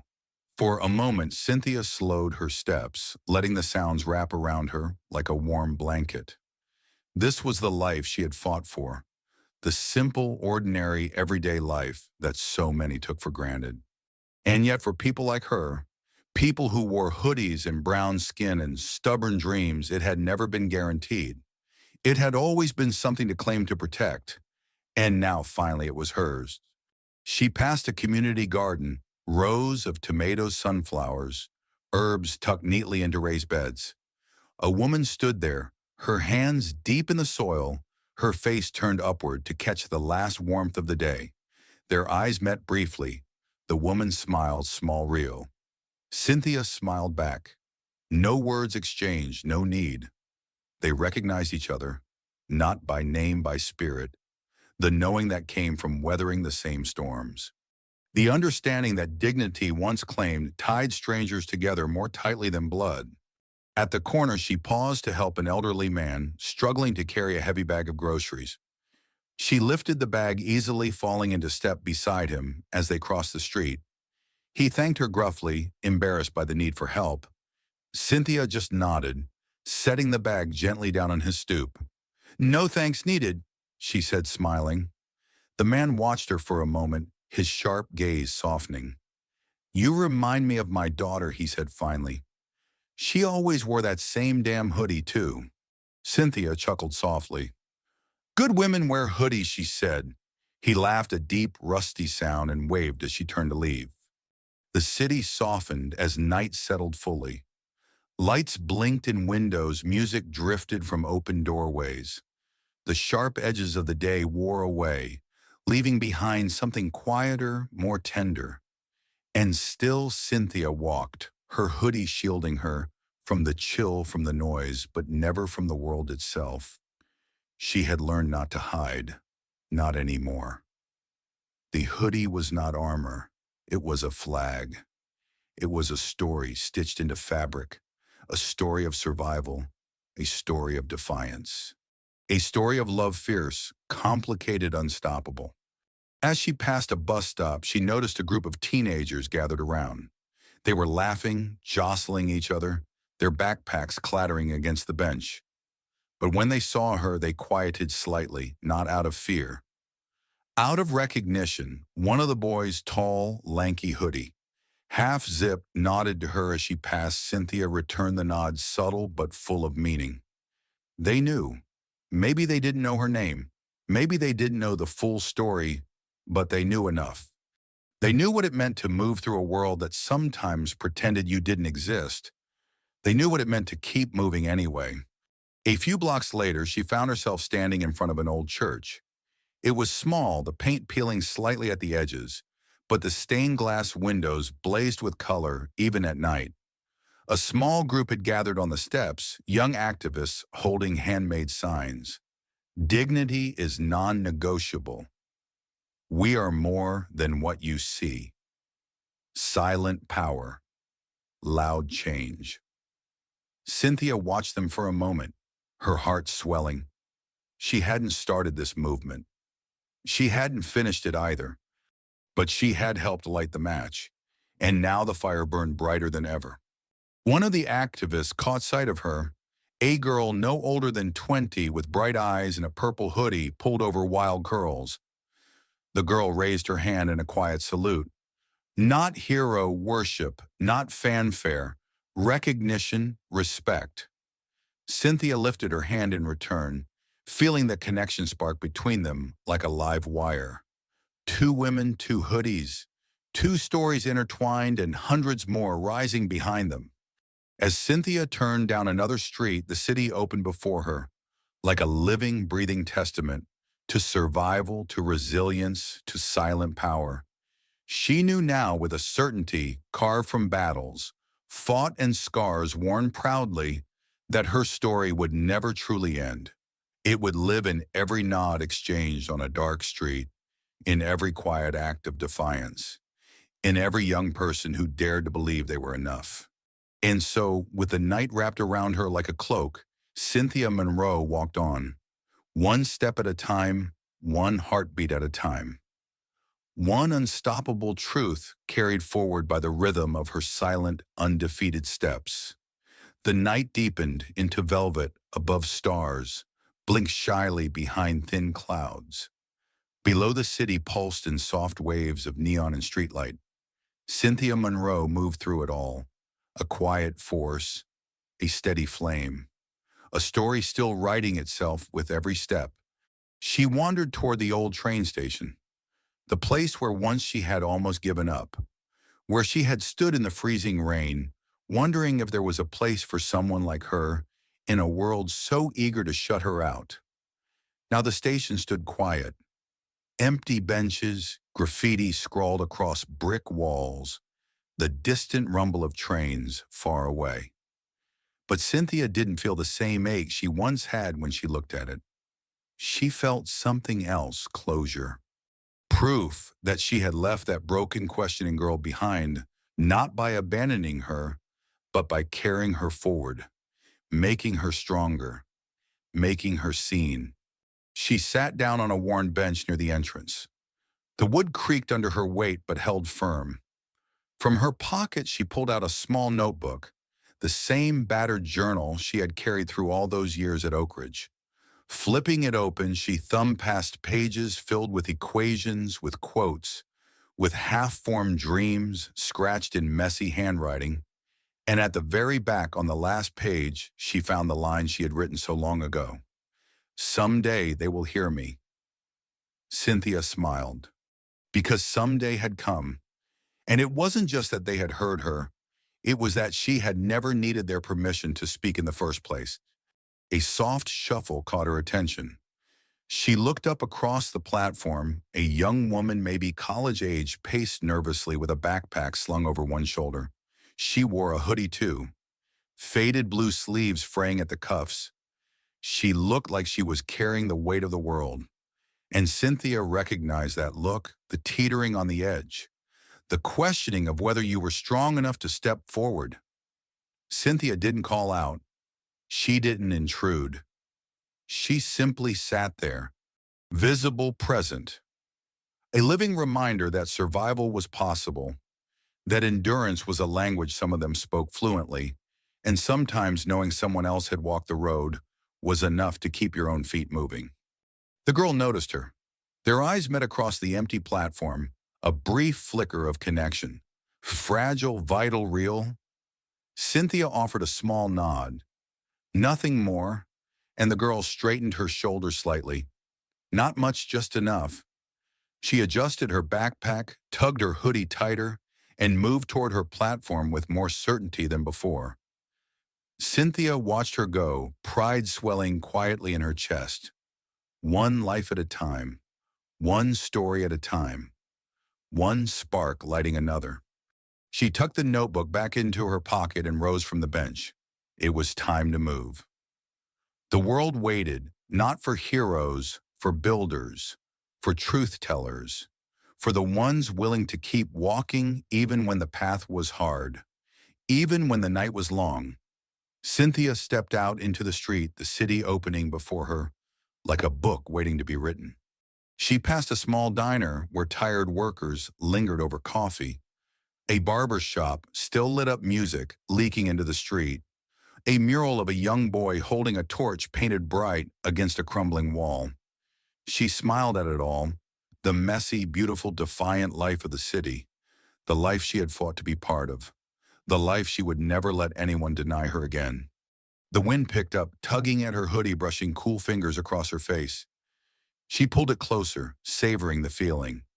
Not of hiding, of claiming, of walking through a world that had tried to erase her and choosing to exist anyway, fully unapologetically.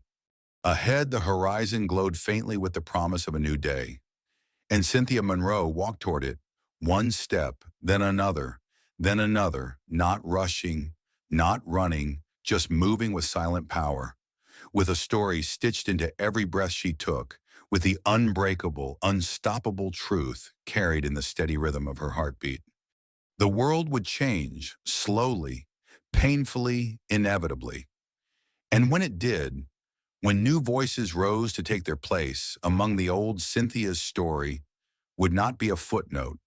It would be part of the foundation, a testament, a reminder that dignity once claimed was a force stronger than cruelty, that survival was a victory, that walking forward, even when the ground trembled beneath you, was an act of revolution. As the first hint of dawn kissed the edge of the sky, Cynthia pulled her hoodie higher and disappeared into the waking city. No fanfare, no final bow. Just a black woman in a hoodie, A legend stitched from silent power, a story still moving forward, and somewhere deep in the marrow of the world, her footsteps echoed. I am here, I endured, I walk on. And so the hoodie walks on, not in anger, not in bitterness, but in quiet, steady triumph. Cynthia Monroe's journey reminds us that the battles we fight in silence are sometimes the ones that change the world the most. That real power isn't always loud. It doesn't always come with applause. Sometimes it looks like one more step forward when the world expects you to fall. If you carry nothing else from this story, carry this. You are not invisible. You are not powerless. You are a force, and your story deserves to be told. Thank you for walking with us today. If this story touched your heart, if it reminded you of your own silent strength, don't forget to like, share, and subscribe to Silent Power Stories. Hit that notification bell so you never miss a journey like this one. We believe in stories that heal, stories that build stories that remind us who we are. And if you're watching from somewhere special, we'd love to hear from you.